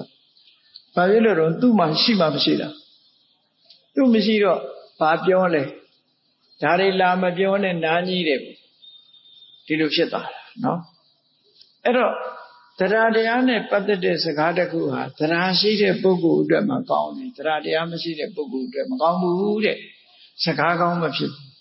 အဲ့ဒါကိုမြတ်စွာဘုရားကဒီသုတ်တံမှာဘယ်လိုဟောတော့ဘယ်လိုတတိပေးတော့ဆိုအတ္တတ္တတတ္တာကထာဒုက္ခထာအတ္တရတ္တတရားတရားမရှိတဲ့ပုဂ္ဂိုလ်အားတရားတရားပြောပြတဲ့တရားတရားနဲ့ပတ်သက်တဲ့စကားဟာဒုက္ခထာစကားကောင်းမဖြစ်ဘူးစကားကတော့စကားကောင်းပဲဒါပေမဲ့တရားတရားကင်းမဲ့တဲ့ပုဂ္ဂိုလ်ကိုသွားပြီးတော့အဲ့ဒီစကားသွားပြောလို့ရှိရင်သူနဲ့ဓာတ်မတည့်ဘူးသူမကြိုက်ဘူးပေါ့ဒီလိုဆိုလို့တာပေါ့နော်အဲ့ဒါကိုဘုရားကရှင်းပြတော့အတ္တတော်တတ္ထာကထာယကိစ္စမာနာယတရားတရားကင်းမဲ့နေတဲ့ပုဂ္ဂိုလ်ဟာတရားတရားနဲ့ပတ်သက်တဲ့တရားစကားတရားတရားကိုချီးမွမ်းတာတွေပြောမယ်ဆိုရင်ဘာဖြစ်လဲစိတ်ထဲမှာမကြိုက်ဘူးမကြိုက်ရုံနဲ့မကဘူးကုပ္ပတိစိတ်ဆိုးတယ်ဟောစိတ်ဆိုးလာတယ်ဗျာပိစတိမကြည်မနှက်တွေဖြစ်လာတယ်ပဋိဋ္ဌိယတိတင်းမာလာတယ်တရားတရားနဲ့ပတ်သက်တာတွေပြောရင် तू ကတင်းမာလာနားညိတယ်မပြောနဲ့ဒီလာပြီးခြေလိုဖြစ်တယ်တင်းမာလာဒါတွေမကဘူးကောပင်္စဒေါသင်္စဘာတုကရောတိအပိစင်္စဘာတုကရောတိစိတ်ဆိုးတာမကြည်မနှက်ဖြစ်တာဒါတွေပါ तू ကထုတ်ဖော်လာတယ်နှုတ်ကလည်းထုတ်ပြောခြင်းပြောလာမယ်မျက်နှာကြီးကတင်းရင်တင်းလာမယ်ဒီလိုတွေမကျေနပ်တာတွေကိုဖော်ပြလာလိမ့်မယ်တဲ့ဘာဖြစ်လို့တရားတရားမရှိတဲ့ပုဂ္ဂိုလ်ဟာတရားတရားနဲ့ပတ်သက်တဲ့စကားကိုနားမထောင်နိုင်တာလဲလို့ဆိုလို့ရှိရင်တဲ့ အဲ့ဒီကောင်းမြတ်တဲ့အရေးချင်းတစ်ခုဖြစ်တဲ့သရာဆိုတဲ့စွမ်းအင်လေးအရေးချင်းလေးတစ်ခုသူ့တဏ္ဍာမှာသူမတွေ့ဘူးသူ့တဏ္ဍာမှာသူမရှိဘူးမရှိသည့်အတွက်ကြောင့်မရှိတာကိုပြောနေတဲ့အခါသူမရှိတဲ့ဂုဏ်ကြီးကိုချီးမွမ်းပြောနေတဲ့အခါမှာအဲ့ဒါကြောင့်သူပီတိသောမနတမဖြစ်နိုင်ဘူးတဲ့ပီတိပမောဇ္ဇနှစ်ချိုက်ခြင်းဝမ်းမြောက်ခြင်းဆိုတာမဖြစ်ဘူးဒါကြောင့်မို့သူ့စိတ်ထဲမှာမကြေမနက်မနှစ်မြို့တာမဖြစ်သည့်အတွက်ကြောင့်အတ္တတတတတ္တာကထာဒုက္ခထာသူမကြေမနက်ဖြစ်တယ်ဒါကြောင့်မို့တရားတရားမရှိတဲ့ပုဂ္ဂိုလ်ကိုနာသွားပြီးတော့တရားတရားနဲ့ပတ်သက်တဲ့စကားပြောလို့ရှိရင်သူ့မှာနှစ်ချိုက်ကျေနပ်မှုမရှိသည့်အတွက်ကြောင့်စကားကောင်းမဖြစ်ဘူးမကြားခြင်းလို့ထသွားခြင်းလည်းသွားမယ်တားမြစ်ခြင်းလည်းတားမြစ်မယ်အဲ့တော့ပြောတဲ့စကားဟာ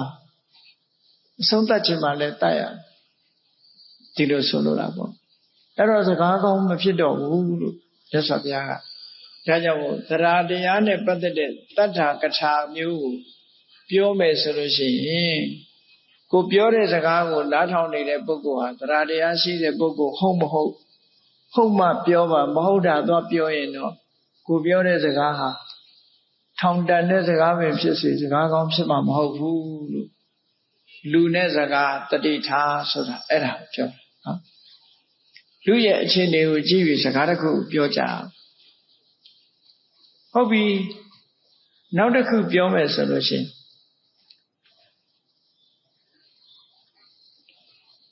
တရားတရားရှိတဲ့ပုဂ္ဂိုလ်ကိုတရားနဲ့ပတ်သက်တဲ့စကားကိုပြောမယ်ဆိုလို့ရှိရင်တော့စကားကောင်းဖြစ်ပါတယ်ဒါကြောင့်မို့တတ္တတတတ္တာကထာသူကထာတရားတရားရှိနေတဲ့ပုဂ္ဂိုလ်တရားတရားနဲ့ပတ်သက်တဲ့စကားဟာစကားကောင်းဖြစ်တယ်ဘာကြောင့်စကားကောင်းဖြစ်တာတော့ဆိုတရားတရားနဲ့ပတ်သက်တဲ့စကားကိုပြောလို့ရှိရင်တရားတရားရှိတဲ့ပုဂ္ဂိုလ်ကသူ့ကိုချီးမွမ်းနေတယ်လို့ခံစားရဒါကြောင့်မို့လို့သူ့မှာရှိတဲ့တရားတရားတွေအကြောင်းပြောလာလို့ရှိရင်သူကနားဆိုင်ပြီးတော့ထောင်းတယ်ဒီဟာနဲ့ပတ်သက်ပြီးမကြေမနပ်မဖြစ်ဘူးနော်မကြေမနပ်မဖြစ်ရုံနဲ့မကဘူးအဲ့ဒီတရားဆိုတဲ့ကောင်းမြတ်တဲ့အရေးချင်းတွေသူ့တဏ္ဍာမှာသူရှိထားတာဖြစ်သောကြောင့်ဒီစကားကြားလိုက်ရရင်ပဲသူကပီတိတွေပမောဇ္ဇတွေဝမ်းမြောက်မှုတွေနှစ်ချိုက်မှုတွေသူ့တဏ္ဍာမှာဖြစ်လာဒါကြောင့်တရားတရားရှိသူအတွက်တရားနဲ့ပတ်သက်တဲ့စကားဟာစကားကောင်းဖြစ်ပါတယ်လို့မြတ်စွာဘုရားဒီလိုဟောတယ်ဒါကြောင့်မို့တတ္တကထာကိုပြောရမယ်ဆိုလို့ရှိရင်တရားတရားနဲ့ပတ်သက်ပြောမယ်ဆိုရင်တရားတရားရှိတဲ့ပုဂ္ဂိုလ်ထံမှာရွေးပြီးပြောပါတခြားနေရာမှာတရားတရားမရှိတဲ့ပုဂ္ဂိုလ်ကိုသွားမပြောပါနဲ့သွားပြောလို့ရှိရင်အဲ့ဒီစကားရဲ့အကျိုးသက်ရောက်မှုထိရောက်မှုဆိုတာရှိမှာမဟုတ်ဘူးလို့ဒီလိုခွဲခြားပြီးတော့နားလည်ဖို့မြတ်စွာဘုရားဒီလိုဟောတာနော်နောက်တစ်ခါဒီအတိုင်းပဲနောက်စကားတစ်ခုကပါတော့ဆိုရင်သီလကထာကိုကျင့်သီလနဲ့ပတ်သက်ပြီးတော့ပြောတယ်သီလရှိတဲ့ပုဂ္ဂိုလ်ဟာသီလံ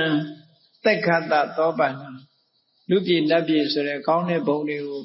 သွားဖို့အတွက်ကိုကျင့်သီလဟာလေကားလိုပဲအမှန်တမ်းတန်ဖိုးရှိတယ်ကိုကျင့်သီလရှိလို့ရှိရင်ကိုကျင့်သီလဆိုတဲ့လေကားပေါ်မှာဆောင်းနှန်းထိပ်ကားကြီးကနေတက်သွားလို့ရှိရင်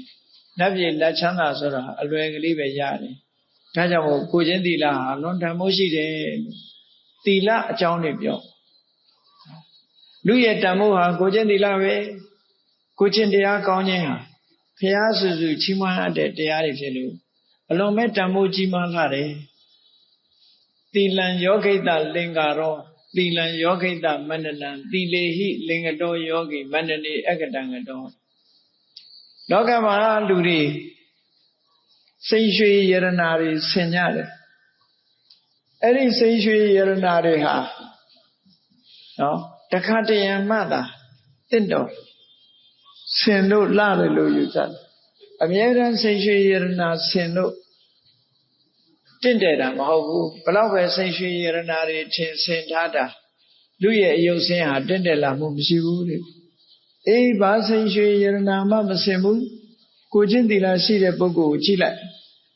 အမြဲတမ်းจิตသိရှိနေဒါကြောင့်မို့သီလံယောဂိတလင်္ကာရောကမ္မထာအလုပ်ကိုအားထုတ်နေတဲ့ပုဂ္ဂိုလ်ဟာကိုချင်းသီလပြည့်စုံတာနဲ့တပြိုင်တည်းအစဉ်တစားဆင်ထားသလိုပဲသီလံယောဂိတမန္တနံတကယ်ကိုလှပတဲ့စေရနာတစ်ခုပဲသီလေဟိလင်္ကတောယောဂီမန္တနေအက္ကတံကတောသီလတစားနဲ့ဆင်ထားတဲ့ပုဂ္ဂိုလ်ဟာချီးမွမ်းเสียအလွန်ကောင်းတယ်အစဉ်တစားတွေထဲမှာသီလနဲ့တူတဲ့အစဉ်တစားဆိုတာတူတဲ့အစဉ်တစားမျိုးအခြားမှာမရှိနိုင်ဘူးလို့အဲ့ဒါလို့မြတ်စွာဘုရားသီလနဲ့ပတ်သက်ပြီးတော့ချီးမွမ်းပြောကြားမှုတွေကိုသီလကထာလို့ခေါ်တယ်နော်သီလဟာဘလောက်တန်ဖိုးရှိတယ်ဘလောက်အရေးပါတယ်ဆိုတာကိုထိုသုတ်တန်တွေမှာမြတ်စွာဘုရားသီလံယာဝစရာတာဓုတဲ့ကိုချင်းသီလဆိုတာဟာအိုသည်ထိအောင်ကောင်းတဲ့တရားတစ်ခုပဲနော်အိုသည်ထိအောင်ကောင်းတဲ့တရားတစ်ခုဘယ်လိုကောင်းတော့လို့ဆိုစဉ်းစားကြည့်လေလောကလူတွေဟာအဝတ်စားဝတ်ကြတယ်မိမိတို့ဝတ်စားတဲ့ဒီဇိုင်းသို့မဟုတ်နော်အသွေးအရာအစင်တစားတစ်ခုဝတ်တယ်ဆိုတာကလေးဝတ်တဲ့အစင်ကတစ်မျိုးလူလက်ပိုင်းဝတ်တဲ့အစင်ကတစ်မျိုးလူကြီးတွေဝတ်တဲ့အစင်ကတစ်မျိုးလူကြီးဝတ်တဲ့အစင်ကိုကလေးလေးဝတ်ရင်ဒီကောင်လေးကယူးချောင်ရောင်နဲ့တူပါတယ်အဖိုးကြီးစင်ကြီးအဖွားကြီးစင်ကြီးဝတ်ထားတယ်ဆိုပြောခံမှာပဲနော်တခါအသက်အရွယ်ကြီးတဲ့ပုဂ္ဂိုလ်ဟာကလေးတွေဝတ်တဲ့အဝတ်မျိုးကိုဝတ်ထားပြန်လို့ရှိရင်ဒီအဖိုးကြီးကလည်းတေကန်ဒီမှတငယ်ပြန်နေတာလို့ပြောခံရမှာပဲပြောခံရမယ်ဆိုလိုတာကအဝတ်အစားဆိုတာသူ့အရွယ်နဲ့သူဆင်မရင်တယ်နော်အရွယ်မရွေးရင်တာမဟုတ်ဘူးကိုချင်းသီလကြတော့အဲ့ဒါလို့မဟုတ်ဘူးတဲ့ကလေးလေးကစောင့်လဲအော်တော်လိုက်တာကလေးပေါက်စားလေးသီလတွေလုံးညုံပါပြီတဲ့ချီးမွမ်းခံရလူလက်ပိုင်းကစောင့်ရှောက်ရင်လဲအော်တော်လိုက်တာပျော်ပါတဲ့အရွယ်မှာအပျော်ပါးတွေလျှော့ပြီးသီလဆောင်ပေါ်ရပါပြီတဲ့အသက်အရွယ်ကြီးတဲ့အခါလဲအော်ဂုဏ်ဒီရှိလာပါပြီတဲ့အသက်အရွယ်နဲ့လိုက်အောင်ကိုချင်းသီလတွေကောင်းပါပြီတဲ့ဆိုပြီးဟောသီလဆိုတဲ့အစဉ်တစားကြတော့လူတိုင်းကလက်ခံပြီးအရွယ်မရွေးချီးမွမ်းပွဲရနေတာဖြစ်တယ်ဒါကြောင့်မို့မြတ်စွာဘုရားကိုချင်းသီလဆိုတာအိုဒီထိအောင်ကောင်းတယ်လို့ဒီလိုခေါ်တာအဲ့ဒီကိုချင်းသီလနဲ့ပြည့်စုံတာဟာလူရဲ့တန်ဖိုးပဲအသက်တရားရှိပြီမဲ့လို့ကိုချင်းသီလမရှိဘူးဆိုရင်တန်ဖိုးမရှိဘူးတနေ့တရက်တည်းအသက်ရှင်ပြီမဲ့လို့ကိုချင်းသီလနဲ့အသက်ရှင်မယ်ဆိုရင်ချီးမွမ်းတိုက်ပါပြီတယ်လို့အဲ့ဒီလိုကိုချင်းသီလကိုမြင့်တင်ပြီးတော့မြတ်စွာဘုရားဟောထားသာသနေကုလပုဒ္ဒနာပဋိဋ္ဌာနတ္ထိယံဝိနံလောကမှာသာသနာမှာကိုချင်းသီလဖယ်လိုက်လို့ရှိရင်ယတ္တိယဆိုမရှိနိုင်ဘူးဒါကြောင့်မို့ကိုချင်းသီလပေါ်မှာတီမအလုံးဂုဏ်တည်တွေဂုဏ်တည်ဒီလိုဆိုတယ်လောကမှာရနိုင်တဲ့ကုသိုလ်ကောင်းမှုတွေမှန်သမျှကိုချင်းသီလရှိမှရတယ်တန်ဖိုးရှိတဲ့ရှင်သေစီဟာတိမ်ကြီးရွှေခွက်မှသာရှိတယ်ဆိုတာလိုပဲတည်နိုင်တယ်ဆိုတာလိုပဲကုသိုလ်ကောင်းမှုတွေအဖို့တန်တဲ့ကုသိုလ်ကောင်းမှုတွေမှန်သမျှကိုချင်းသီလရှိမှကိုချင်းသီလမရှိဘူးဆိုလို့ရှိရင်နော်ဘာနဲ့တူတုံးဆိုရင်ရေမလုံတဲ့အိုးထဲမှာရေထည့်တယ်လို့ပဲယူကြသွားမှာပဲဒါမို့ကိုချင်းသီလဟာလွန်တန်မိုးရှိတယ်လို့ကိုချင်းသီလနဲ့ပတ်သက်ပြီးတော့ဒီလိုဟောတာမြတ်စွာဘုရားကိုချင်းသီလကိုတန်ဖိုးထုတ်ပြီးဟောတယ်အဲ့ဒါလို့သီလနဲ့ပတ်သက်တဲ့သီလကထာစကားမျိုးတွေကဘယ်လိုပုဂ္ဂိုလ်တွေကမှနှစ်ချိုက်ပြီးဘယ်လိုပုဂ္ဂိုလ်ကမနှစ်ချိုက်တုံးဆိုသီလမရှိတဲ့ပုဂ္ဂိုလ်နာသွားပြီးတော့သီလအကြောင်းတွေပြောမယ်ဆိုမယ်ဆိုလို့ရှိရင်နော်ဒုသီလတသီလကထာဒုက္ကထာသီလမရှိတဲ့ပုဂ္ဂိုလ်ကိုသီလနဲ့ပတ်သက်တဲ့စကားသွားပြောလို့ရှိရင်ဒုက္ကထာစကားကောင်းမဖြစ်ဘူးအဲ့တော့ဘယ်လိုပုဂ္ဂိုလ်မှစကားကောင်းဖြစ်တုံးဆိုရင်သီလဝန္တတသီလကထာဒုက္ကထာသီလရှိတဲ့ပုဂ္ဂိုလ်ရှေ့မှာသီလနဲ့ပတ်သက်တဲ့စကားပြောမှစကားကောင်းဖြစ်တယ် ဘာကြောင့်လဲဆိုရင်သီလမရှိတဲ့ပုဂ္ဂိုလ်ကသီလနဲ့ပတ်သက်တဲ့စကားပြောရင်သူစိတ်တူတယ်မလိုချင်ဘူးမနှစ်သက်ဘူးမကြိုက်ဘူးသီလရှိတဲ့ပုဂ္ဂိုလ်ကြတော့သီလအကြောင်းချီးမွမ်းပြောကြားလို့ရှိရင်သူကိုယ်တိုင်ပြည့်စုံတဲ့သီလဆိုတော့ဓမ္မတန်ဖိုးထားပြီးသီလရှိတဲ့အကြောင်းပြောတဲ့သီလကထာစကားကိုနားထောင်ပြီးသူ့မှာပီတိတွေဖြစ်ရတယ်တဲ့ဒါကြောင့်မို့လို့သူ့အတွက်ကတော့စကားကောင်းပဲဒီလိုဆိုတာပေါ့နော်ဒါကြောင့်မို့မြတ်စွာဘုရားကသီလကထာဆိုတဲ့သီလရှိတဲ့စကားသီလအကြောင်းပြောခြင်းတယ်ဆိုလို့ရှိရင်လည်းသီလရှိတဲ့ပုဂ္ဂိုလ်ကိုပဲပြောပါသီလမရှိတဲ့ပုဂ္ဂိုလ်ကိုတော့မပြောပါနဲ့တော့ပြောလို့ရှိရင်စကားကောင်းမဖြစ်ဘူးကိုပြောတဲ့စကားအဆုံးသတ်ခြင်းမှလည်းတတ်မယ်အပြစ်ပြောခံရခြင်းလည်းပြစ်ခံမယ်ဒီလိုဆိုလိုတယ်ပေါ့နော်ဒါကြောင့်မို့လို့လူနဲ့စကားဟာအခုလိုပိုင်းခြားပြီးတော့မှတ်သားပြီးစကားဆိုတာစကားကောင်းဖြစ်အောင်ပြောရမယ်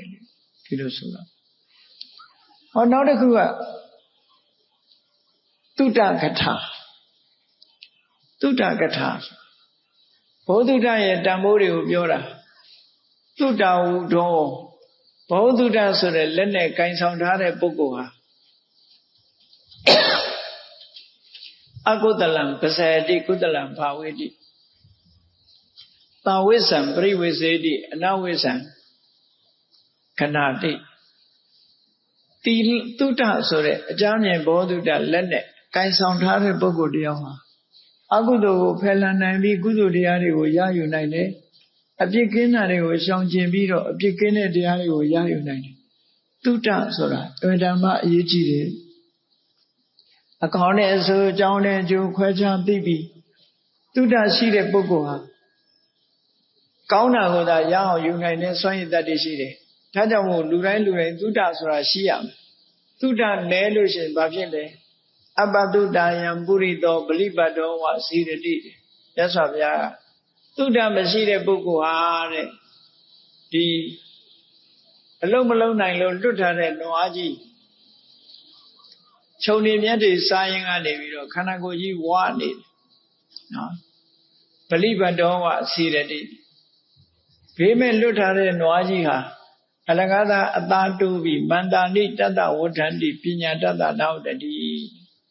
အသားတွေသာတိုးပြီးတော့အသိပညာမတိုးဘူးတဲ့ဒါကြောင့်မို့လို့တုဒ္ဒရှိအောင်လုပ်ရမယ်တုဒ္ဒမရှိဘူးဆိုလို့ရှိရင်တော့ကောင်းကျိုးချမ်းသာတွေရမှာမဟုတ်ဘူးအသိပညာတွေတိုးမှာမဟုတ်ဘူးလို့ဒီလိုဟောတာအဲ့ဒီတုဒ္ဒကထာနဲ့ပတ်သက်လာလို့ရှိရင်တုဒ္ဒမရှိတဲ့ပုဂ္ဂိုလ်ကိုဥပမာမဲ့စာမတတ်တဲ့ပုဂ္ဂိုလ်သွားပြီးတော့စာစကားပြောမယ်ဆိုရင်ရံဖြစ်ခြင်းနဲ့ရံဖြစ်မှာပဲနားထောင်ခြင်းမှလည်းနားထောင်မှာပဲဒီလိုဆိုလို့တော့တုဒ္ဒဆိုတဲ့စာစကားပေစကားပြောတာဟာစာတတ်တဲ့ပုဂ္ဂိုလ်ပြောပါမှသူကဒါဟာလက်ခံပြီးတော့သူကျင့်တတ်တဲ့စကားဖြစ်လို့စကားကောင်းဖြစ်တယ်ဒါကြောင့်မို့အပ္ပတုဒ္ဒသတုဒ္ဒကထာဒုက္ကထာတုဒ္ဒမရှိတဲ့ပုဂ္ဂိုလ်ကြောင့်နာသွားပြောတဲ့တုဒ္ဒကထာဟာစကားကောင်းမဖြစ်ဘူးတဲ့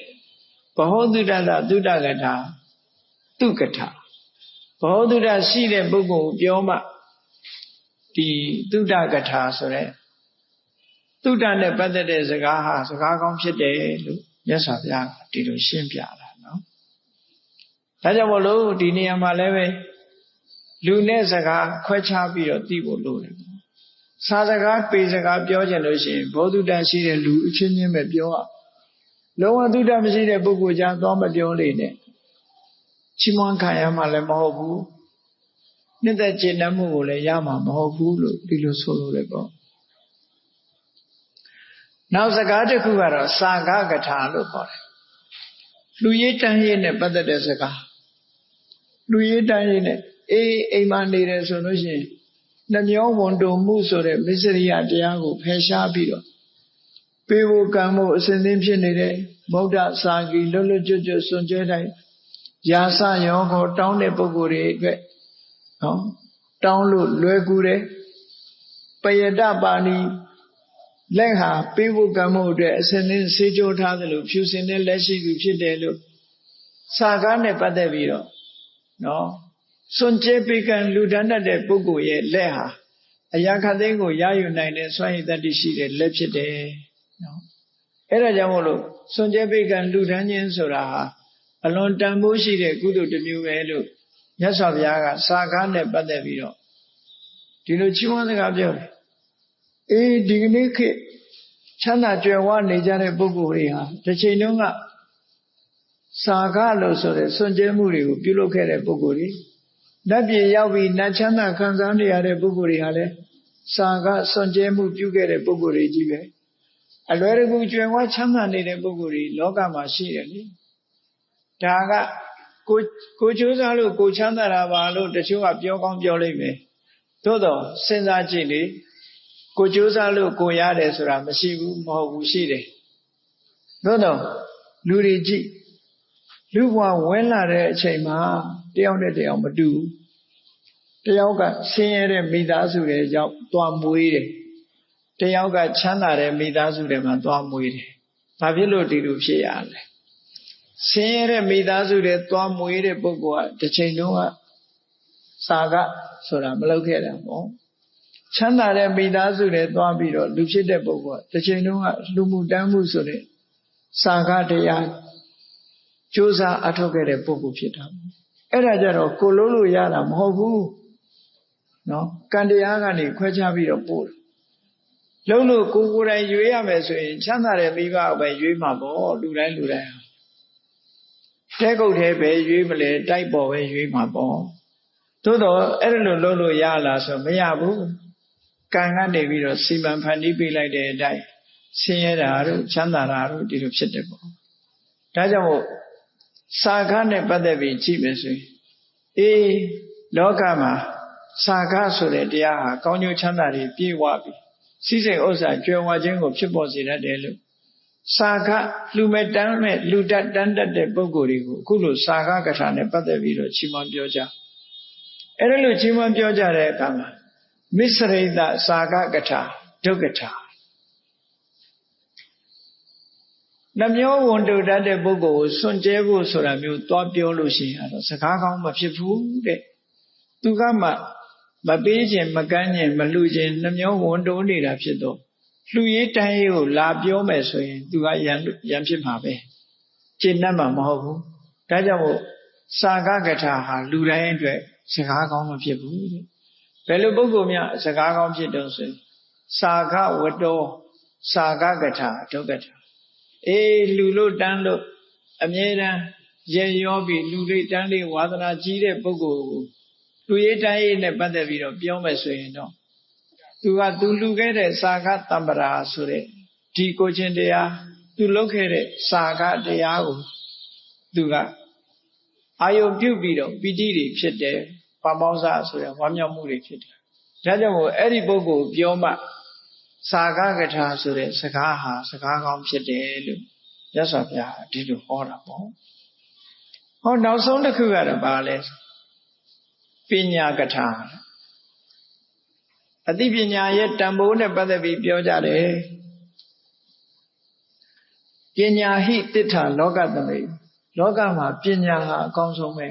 ဟောပညာသမားတွေကပညာကိုတန်ဖိုးထားဥစ္စာရဏနဲ့ပညာဘယ်ဟာကကောင်းလဲဘယ်ဟာကပိုကောင်းတယ်လဲလို့မေးတဲ့အခါဥစ္စာကပိုကောင်းတယ်လို့ပြောတဲ့လူရှိတယ်ပညာပိုကောင်းတယ်လို့ပြောသီရိမန္တဆက်မှာမောဟတထာနဲ့ကျန်တဲ့အမတ်ကြီးတွေဆွေးနွေးပြောကြတဲ့အခါမှာမောဟတထာကပညာဟာတန်ဖိုးရှိတယ်လို့ပြောတယ်ကျန်တဲ့အမတ်ကြီးတွေကပညာတဲ့ပိုတန်ဖိုးကြီးတာကသီရိလို့ဆိုတဲ့ဓနကုံယာရုကုံတွေကပို့ပြီးတော့တန်ဖိုးရှိတယ်ဆိုပြီးတော့ပြောကြတယ်နောက်ဆုံးတော့ပညာကတန်ဖိုးရှိတယ်ဆိုတာကိုလက်ခံလိုက်ရဘာဖြစ်လို့တုံးဆိုရင်လောကမှာပညာအရှိဆုံးပုဂ္ဂိုလ်ဟာဘယ်သူလဲလို့ဆိုလို့ရှိရင်မြတ်စွာဘုရားလောကပညာအရှိဆုံးပုဂ္ဂိုလ်ဖျားပြီးလို့ရှိရင်ပထမနေရာရတဲ့ပုဂ္ဂိုလ်ကဘယ်သူတုံးဆိုရင်တကုရှင်မဟုတ်ဘူးပညာရှိတဲ့ရှင်သာရိပုတ္တရာလိုအသိပညာကျွယ်ဝတဲ့ပုဂ္ဂိုလ်မျိုးဟာဖျားပြီးရင်ပထမနေရာမှာရတဲ့ပုဂ္ဂိုလ်တဲ့ဒါကြောင့်မို့လို့လောကမှာပညာဟာအမတန်မှတန်ဖိုးရှိပညာနရဏံယရဏံအသိပညာဟာလူတို့အတွက်ယရဏပါပဲလို့ဒီလိုပညာကိုတန်ဖိုးထားပြီးတော့ လူလောကမှာလည်းကြည့်လေပညာကိုတန်ဖိုးထားပြီးတော့ပြောကြလူလောကမှာကြည့်မွေးလာတာနဲ့တပြိုင်တည်းလူတွေဟာမလုပ်ကြပညာရှာကြပညာသင်ကြမိသားစုတိုင်းမိမိတို့သားသမီးတွေကိုကြောင်းပို့ကြမလုပ်ဖို့လေပညာရှာဖို့အဲ့ဒီပညာလောကီပညာတောင်မှအင်းများကြိုးစားရတယ်ဆိုရင်ဒီတဲ့တန်ဖိုးရှိတဲ့လောကုတ္တရာပညာဆိုရင်မပြောနဲ့တော့ပညာရှိမှသူကအရာရာကိုခွဲခြားသိနိုင်တယ်ဆင်ញင်သုံးသပ်နိုင်တယ်ပညာမရှိတဲ့ပုဂ္ဂိုလ်တွေဟာဆင်ញင်သုံးသပ်နိုင်ခြင်းမရှိဘူးတဲ့ဒါကြောင့်မို့လို့ဒီပညာနဲ့ပတ်သက်ပြီးတော့ချီးမွမ်းပြောကြတဲ့အခါမှာလည်းပဲပညာမဲ့တဲ့ပုဂ္ဂိုလ်တွေကိုပညာအကြောင်းသွားပြောလို့ရှိရင်စိတ်ဆိုးတယ်သူတို့ကဘာဖြစ်လို့လဲသူ့မှာပညာမှမရှိတာဒါကြောင့်မို့လို့ဒုပညာတပညာကထာဒုက္ကထာပညာမရှိတဲ့ပုဂ္ဂိုလ်ကိုပြောတဲ့ပညာနဲ့ပတ်သက်တဲ့စကားဟာစကားကောင်းမဖြစ်ဘူးတဲ့ပညာဝတ္တောပညာကထာသူကထာပညာရှိတဲ့ပုဂ္ဂိုလ်ကိုပြောတဲ့ပညာနဲ့ပတ်သက်တဲ့စကားကမှစကားကောင်းဖြစ်တယ်ဟောစကားဟာဘလောက်ကောင်းတဲ့စကားပဲဖြစ်ဖြစ်ပုဂ္ဂိုလ်ကကောင်းမှစကားကောင်းဆိုတာဖြစ်တယ်ဆိုတာဒီသုတ်တံကဒီလိုမြတ်စွာဘုရားကဟောကြားခဲ့တာဖြစ်ပါတယ်ဒါကြောင့်မို့တရားချစ်ခင်သူတော်စင်ပြိဿအပေါင်းတို့ပုဂ္ဂိုလ်ကိုခွဲခြားပြီးတော့သိဖို့လိုတယ်ပုဂ္ဂိုလ်၅မျိုးအကျဉ်းအပြင်ခွဲခြားသိမယ်ဆိုရင်ဒီပုဂ္ဂိုလ်ဟာသရတရားရှိတဲ့ပုဂ္ဂိုလ်လားသရတရားမရှိတဲ့ပုဂ္ဂိုလ်လားဒီပုဂ္ဂိုလ်ဟာကိုချင်းသီလရှိတဲ့ပုဂ္ဂိုလ်လားမရှိတဲ့ပုဂ္ဂိုလ်လားဒီပုဂ္ဂိုလ်ဟာသုဒ္ဓရှိတဲ့ပုဂ္ဂိုလ်လားသုဒ္ဓမရှိတဲ့ပုဂ္ဂိုလ်ဒီပုဂ္ဂိုလ်ဟာနှမျောဝန်တိုတဲ့ပုဂ္ဂိုလ်လားစွန့်ကြဲမှုရှိတဲ့ပုဂ္ဂိုလ်လားဒီပုဂ္ဂိုလ်ဟာပညာမဲ့တဲ့ပုဂ္ဂိုလ်လားပညာရှိတဲ့ပုဂ္ဂိုလ်လားဆိုတာခွဲခြားသိပြီးတော့တရားနဲ့ပတ်သက်တဲ့စကားသီလနဲ့ပတ်သက်တဲ့စကားစာသုဒ္ဓနဲ့ပတ်သက်တဲ့စကားစာကနဲ့ပတ်သက်တဲ့စကားပညာနဲ့ပတ်သက်တဲ့စကားကိုသီလတရားရှိသူသီလရှိသူသုဒ္ဓရှိသူစာကရှိသူပညာရှိတဲ့ပုဂ္ဂိုလ်မျိုးပြောမှသာလဲစကားကောင်းဖြစ်တယ်တဲ့အဲ့ဒါလို့မဟုတ်ဘဲနဲ့တခြားပုဂ္ဂိုလ်သွားပြောလို့ရှိရင်စကားကောင်းမဖြစ်ဘူးလို့မြတ်စွာဘုရားရဲ့သွန်သင်ဆုံးမချက်ကိုမနာယူမှတ်သားကြဖို့တရားချစ်ခင်သူတော်စင်ပြိဿအပေါင်းတို့ဒုက္ခထာသုတ်လာမြတ်စွာဘုရားရဲ့သွန်သင်ဆုံးမချက်ဟာမိမိတို့ရဲ့နေ့စဉ်ဘဝမှာကိုပြောတဲ့စကားသည်တန်ဖိုးရှိတဲ့စကားတစ်ခုဖြစ်ဖို့ရာအတွက်လူနဲ့စကားခွဲခြားပြီးတတိထတတ်ဖို့အရေးကြီးတယ်စကားပြောတဲ့အကြောင်းအရာတွေကလည်းမျိုးစုံတယ်ပေါ့လူမှုရေးစကားပြောတဲ့လူရှိတယ်နိုင်ငံရေးစကားပြောရှိတယ်တရားစကားပြောတာရှိတယ်အပြောအချက်အပြောအပြက်ဆိုတာလို့ရောက်တဲ့ရာရာတွေပြောတာမျိုးလည်းရှိတယ်လောကလူတွေဟာစကားမျိုးစုံပြောကြတယ်မုခန္ဓမဘုံစနထာယကထနထာယသကတံဆိုတဲ့ပါဠိစကားလုံးလေးကိုငယ်စဉ်ကတွေ့တဲ့အခါမှာရှိစရာလှုပ်ထားတာလို့အောက်မေ့တယ်ပေါ့နော်ဆိုလိုတာကမုခန္ဓမပါဇက်ဆိုတာဘုံစနထာယထမင်းစားဖို့အတွက်၎င်းကထနထာယစကားပြောဖို့ရအတွက်၎င်းကတံပြုလုပ်ဖန်တီးထားတာဖြစ်တယ်ပါဇက်ဆိုတာထမင်းစားဖို့နဲ့စကားပြောဖို့ဆိုအဲ့ဒီပါဠိစာပိုက်လေးကိုတွေ့တဲ့အခါတော့ရှိစရာလို့ပဲအောင်းမေးတာတကယ်တော့လေလူတွေဟာပါဇက်နဲ့ထမင်းစားတာရဲ့စကားပြောတာရဲ့ဒီနှစ်ခုအဓိကထားပြီးတော့လုပ်ချတာနော်အတပြားတွေရောမလုပ်ဘူးလားလို့ဆိုတော့တချင်းဆိုတာတို့ဘာလို့လဲလှုပ်သေးတာပေါ့နော်ပါဇက်ကိုသုံးချပြီးတော့ပြောသို့တော်လည်းပဲထမင်းစားတာနဲ့စကားပြောဖို့ရတော့အဓိကတချင်းဆိုတာရမယံခါမှဆိုတချင်းမဆိုပဲငိုတဲ့အခါလဲရမယံခါငိုခြင်းငိုမယ်ပေါ့တကယ်ကတော့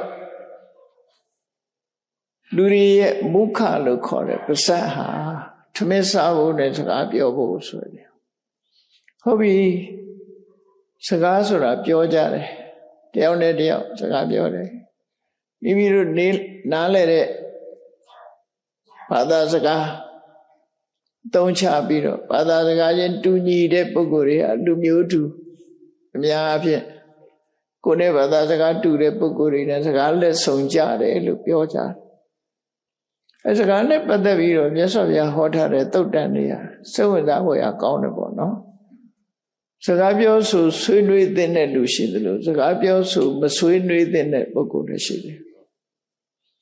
အဲစကားပြောတဲ့အခါမှာစကားပြောတယ်ဆိုကြတဲ့ကိုတယောက်တည်းပြောတော့မဟုတ်နားထောင်တဲ့လူရှိသေးတယ်ဘယ်သူကိုပြောတာလဲဟိုနိုင်ငံရေးတရားဟောတဲ့ဆိုရောက်လာတဲ့လူတွေပရိသတ်တွေကိုပြောတယ်စီးပွားရေးအကြောင်းဆိုရင်စီးပွားရေးစိတ်ဝင်စားတဲ့ပုဂ္ဂိုလ်တွေတကယ်လို့အကြောင်းတွေတို့ပညာသင်အကြောင်းတွေတို့မှဆိုရင်ဘာသာရပ်တွေကိုပြောဆိုပို့ချကြတာဖြစ်တယ်စာရေးဆရာတွေဟောပြောပွဲမှာဆိုလို့ရှိရင်လည်းပဲလောကကြီးပွားရေးတန်တရားကြီးပွားရေးဆိုတာတွေကိုပြောဆိုကြတယ်ပေါ့နော်အဲ့လိုပြောဆိုတဲ့အခါမှာစကားကောင်းတော့လည်းပဲအလုံးအတွက်ဒီစကားဟာစကားကောင်းဖြစ်သလားနားထောင်တဲ့လူတိုင်းမှာဒီစကားကိုနှစ်ချိုက်ကြသလားဘယ်ရှုတော့ကနေပြောပြီးစကားကောင်းစကားမကောင်းလို့သတ်မှတ်တယ်လဲစကားဆိုတာကောင်းတဲ့စကားလားမကောင်းတဲ့စကားလားဆိုတာအကြောင်းအရာပေါ်မှာမူတည်မယ်ဆိုရင်တော့ကောင်းတဲ့စကားမကောင်းတဲ့စကားကိုသတ်မှတ်လို့ရတယ်သို့တော့ကိုပြောတာကအကောင်းနားထောင်သူကမကြိုက်ဘူးဆိုရင်စကားအကောင်းမဖြစ်ပြန်ဘူးဒါနားထောင်သူနဲ့ပတ်သက်ပြီးတော့စကားကောင်းတယ်မကောင်းဘူးဆိုလိုတာကောင်းမကောင်းနဲ့ထိရောက်မှုရှိမရှိပေါ့စကားနားထောင်တဲ့ပုဂ္ဂိုလ်ကနှစ်ချိုက်မှုရှိသလားကျင့်တတ်မှုရှိသလားဆိုတဲ့အပေါ်မှာစကားကောင်းတယ်မကောင်းဘူးဆိုတာကိုမြတ်စွာဘုရားဒီသုတ်တံမှာတော့အဲ့လိုခွဲတာတကယ်ကတော့စကားကောင်းမကောင်းဆိုတာအကြောင်းအရာနဲ့ပတ်သက်တယ်ပေါ့ subject matter ခုပြောတဲ့စကားဟာလောကမှာအကျိုးရှိတဲ့စကားလုံးလားဒီဘဝအကျိုးရှိတဲ့စကားလုံးလားနောက်ဘဝအကျိုးရှိတဲ့စကားလုံးလားပညာရက်လားအပြော့အပြက်လားဘဟုတုတလားရှေမောစရာလားဆိုမျိုးမျိုးရှိတာပေါ့နော်သို့တော့နားထောင်သူလိုက်ပြီးတော့နားထောင်သူကရှုနားထောင်သူကသူ့ရဲ့ရှုတော့ကပြောမယ်ဆိုရင်သူကြိုက်မှစကားအကောင်းဖြစ်တယ်သူမကြိုက်တဲ့စကားဆိုအကောင်းမဖြစ်ပြန်သူဘလောက်ကောင်းတာပဲပြောသူကြိုက်ရင်အကောင်းပဲသူမကြိုက်ဒါလူသားတယောက်ရဲ့ရှုတော့ကနေပြောကိုထင်ဂရင်ရွှေနန်းလို့ဆိုတဲ့အတိုင်းကိုကကောင်းကိုကြိုက်တာဆိုရင်ကောင်းတယ်သို့တော့ကောင်းကောင်းသည်ကြိုက်မကြိုက်နဲ့ဆုံးဖြတ်လို့ကတော့မရဘူးလူသားတွေကတော့ကောင်းမကောင်းကိုကြိုက်မကြိုက်နဲ့ဆုံးဖြတ်နေကြတယ်နော်တမိုးရှိတဲ့စကားတမိုးမရှိတဲ့စကားကောင်းမကောင်းကိုကြိုက်မကြိုက်နဲ့ဆုံးဖြတ်ပြီးတော့စကားကိုအကောင်းဆုံးခွဲခြားအဲ့ဒီလိုစကားကိုကြိုက်မကြိုက်နဲ့ခွဲခြားပြောဆိုနေမယ်ဆိုလို့ရှိရင်တော့အနိတ္တရဘိုင်းကကြည့်မယ်ဆိုရင်တော့ကြိုက်မကြိုက်နဲ့ခွဲခြားတာမမှန်ဘူးပေါ့မမှန်ဘူးသို့တော့လောကလူသားတွေကကြိုက်မကြိုက်နဲ့ပဲပြောကြဟာဒီလူပြောတာရင်ကြိုက်လိုက်တာတို့စကားကောင်းတာပဲဖြစ်စေမကောင်းတာပဲဖြစ်စေပေါ့လူကြိုက်များလို့ရှိရင်လည်းစကားကောင်းဖြစ်သွားတယ်လူကြိုက်မများဘူးဆိုလို့ရှိရင်လည်းစကားဘလောက်ကောင်းမကောင်းတာဖြစ်သွားတယ်မကောင်းဘူးဆိုတာထိရောက်မှုသူမရှိတော့ဘူးလို့ပြောတယ်အဲ့တော့မြတ်စွာဘုရားရဲ့အဆုံးအမစကားအရပြောမယ်ဆိုလို့ရှိရင်တော့ကောင်းတဲ့စကားမကောင်းတဲ့စကားဟာအနှစ်သာရရှိတဲ့စကားမျိုးဆိုရင်သို့မဟုတ်ပစ္စုပန်လက်ရှိဘဝမှာကောင်းကျိုးချမ်းသာတွေကိုဖြစ်ပေါ်စေတဲ့အကြောင်းအရာမျိုးနောက်ဘဝမှာကောင်းကျိုးချမ်းသာတွေကိုဖြစ်စေတဲ့အကြောင်းအရာမျိုးဘဝကြီးပွားတိုးတက်ကြောင့်ပြောတဲ့စကားမှန်သမျှဟာတစ်ဖက်သားအပေါ်မှာကောင်းကျိုးချမ်းသာတွေကိုဖြစ်စေနိုင်လို့ကောင်းတယ်လို့အကြောင်းအရာနဲ့ပတ်သက်ပြီးကောင်းတယ်လို့ပဲပြောရမှာဖြစ်တယ်သို့တော့အဲ့ဒီစကားမျိုးလူတိုင်းကြိုက်လားဆိုမကြိုက်ပြ ပြောရမယ်ဆိုရင်မြတ်စွာဘုရားဟောတဲ့တရားတောင်လူတိုင်းကြိုက်တာမဟုတ်ဘူးလို့ပြောရမှာဖြစ်တယ်ပေါ့နော်တခါတလေအကောင်းမဖြစ်ဘူးဘာကြောင့်လို့ဆိုရင်ဘုရားမကြည်ညိုတဲ့ပုဂ္ဂိုလ်တွေကမြတ်စွာဘုရားဟောတဲ့တရားတွေကိုတလွဲကောက်ချက်ချပြီးတော့အပြစ်တင်စကားတွေပြောနေကြတာရှံဂေါရမဟာဘလို့ပြောတာပဲဘလို့ဆိုတာပဲဆိုပြီးတော့စကားနဲ့ပတ်သက်ပြီးအမှားကိုထောက်ပြပြီးပြောဆိုကြတဲ့ပုဂ္ဂိုလ်တွေအများကြီးရှိတယ်ဘုရားလက်ထက်ကသို့တော်မြတ်စွာဘုရားဟောတဲ့စကားဟာအမှားလားလို့ဆိုတကယ်တော့အမှားမဟုတ်နားထောင်သူကသူနဲ့မကြိုက်ဘူးသူဆန္ဒနဲ့မတည့်ဘူးဆိုရင်အမှားဖြစ်တယ်အဲ့တော့ဒါစိတ်ဝင်စားကြကောင်းတယ်စိတ်ဝင်စားကြကောင်းတယ်စကားလူတွေပြောကြတဲ့စကားအဲ့တော့ကိုယ်အနေနဲ့ကတော့စကားကောင်းဖြစ်ဖို့ရကြတော့အကြောင်းအရာကောင်းတာပဲဖြစ်ရကိုပြောတဲ့စကားဟာနှစ်သာရရှိတဲ့စကားဖြစ်ရမြတ်စွာဘုရားစကားနဲ့ပတ်သက်ပြီးပြောတယ်စကားပြောလို့ရှိရင်တဲ့ကိုမှန်တာပဲပြောမယ်မမှန်တာမပြောဘူးအဲ့တော့မှန်တဲ့စကားဟာကောင်းတဲ့စကားသို့တော့မှန်တာပြောလို့မခံနိုင်တဲ့လူတွေကလည်းအများကြီးရှိသေးတယ်နော်အဲ့တော့နားထောင်တဲ့ပုဂ္ဂိုလ်ကြတော့ကောင်းချင်မှကောင်းမယ်သို့တော့ကိုပြောတဲ့စကားတန်ဖိုးရှိအောင်လုပ်ချင်ဘာလို့အောင်မှန်တာပဲပြောမယ်မမှန်တာဘယ်တော့မှမပြောဘူးဟုတ်ပြီမှန်တာကိုပြောတယ်ဆိုမှန်တိုင်းကောင်းလားလို့ဆိုနောက်တစ်ခုစဉ်းစားလိုက်အကျိုးရှိမှပြောမယ်အကျိုးမရှိရင်မပြောဘူးကိုပြောတဲ့စကားသည်အကျိုးရှိတဲ့စကားအကျိုးဆိုဒီမှာတစ်ဖက်သားအတွက်ကောင်းကျိုးအသိဉာဏ်တိုးသွားတာမျိုးတတိပေးတာမျိုးတစ်ဖက်သားအတွက်အကျိုးရှိသွားတာမျိုးအကျိုးရှိတဲ့စကားမျိုးဖြစ်ရမယ်နောက်တစ်ခါကျတော့ဟုတ်တယ်မှန်လဲမှန်တယ်အကျိုးလည်းရှိတယ်ပြောချင်တဲ့အချိန်ကောက်ပြောမှလားလို့ဆိုအဲ့လိုလည်းမဟုတ်ဘူးပြောတဲ့အချိန်မှာပြောမယ်မပြောတဲ့အချိန်ကျမပြောဘူး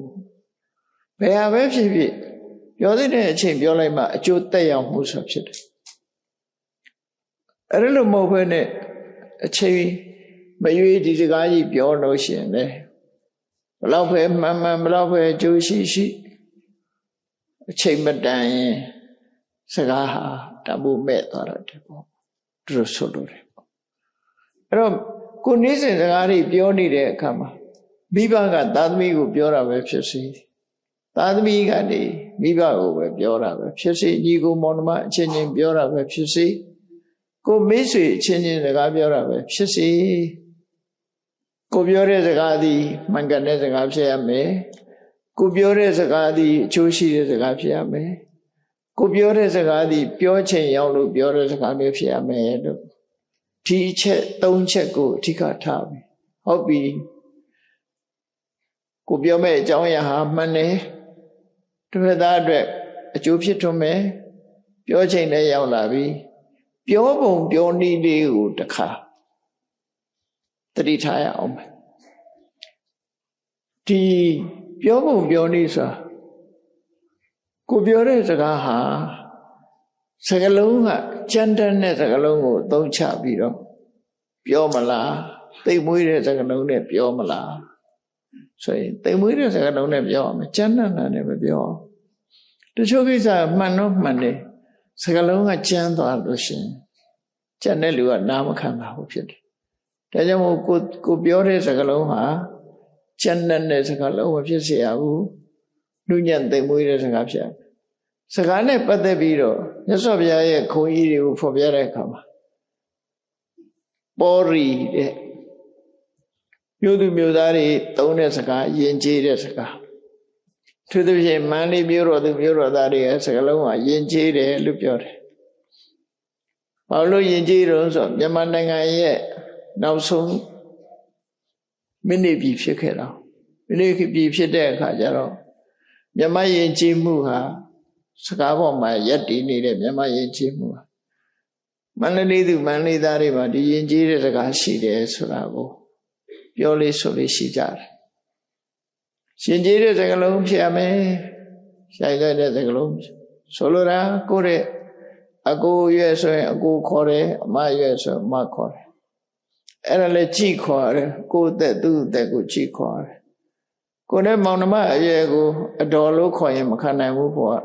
နော်အတော်လို့ကိုယ်နဲ့အရွယ်တူသိမှမကြည့်တာကိုအဘလို့ခေါ်ရင်လည်းခံနိုင်မှာမဟုတ်ဘူးဘေးကကြားတဲ့တူကလည်းကျေနပ်မှာမဟုတ်ဘူးနော်အဲ့တော့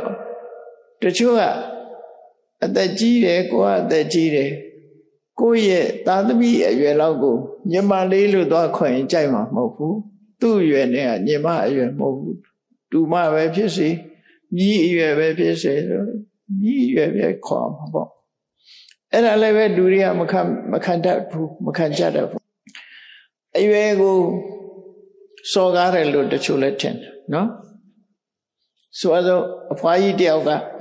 သူ့မြည်အရွယ်လေးကိုငါညီမလို့သွားခေါ်ကြည့်ပါလား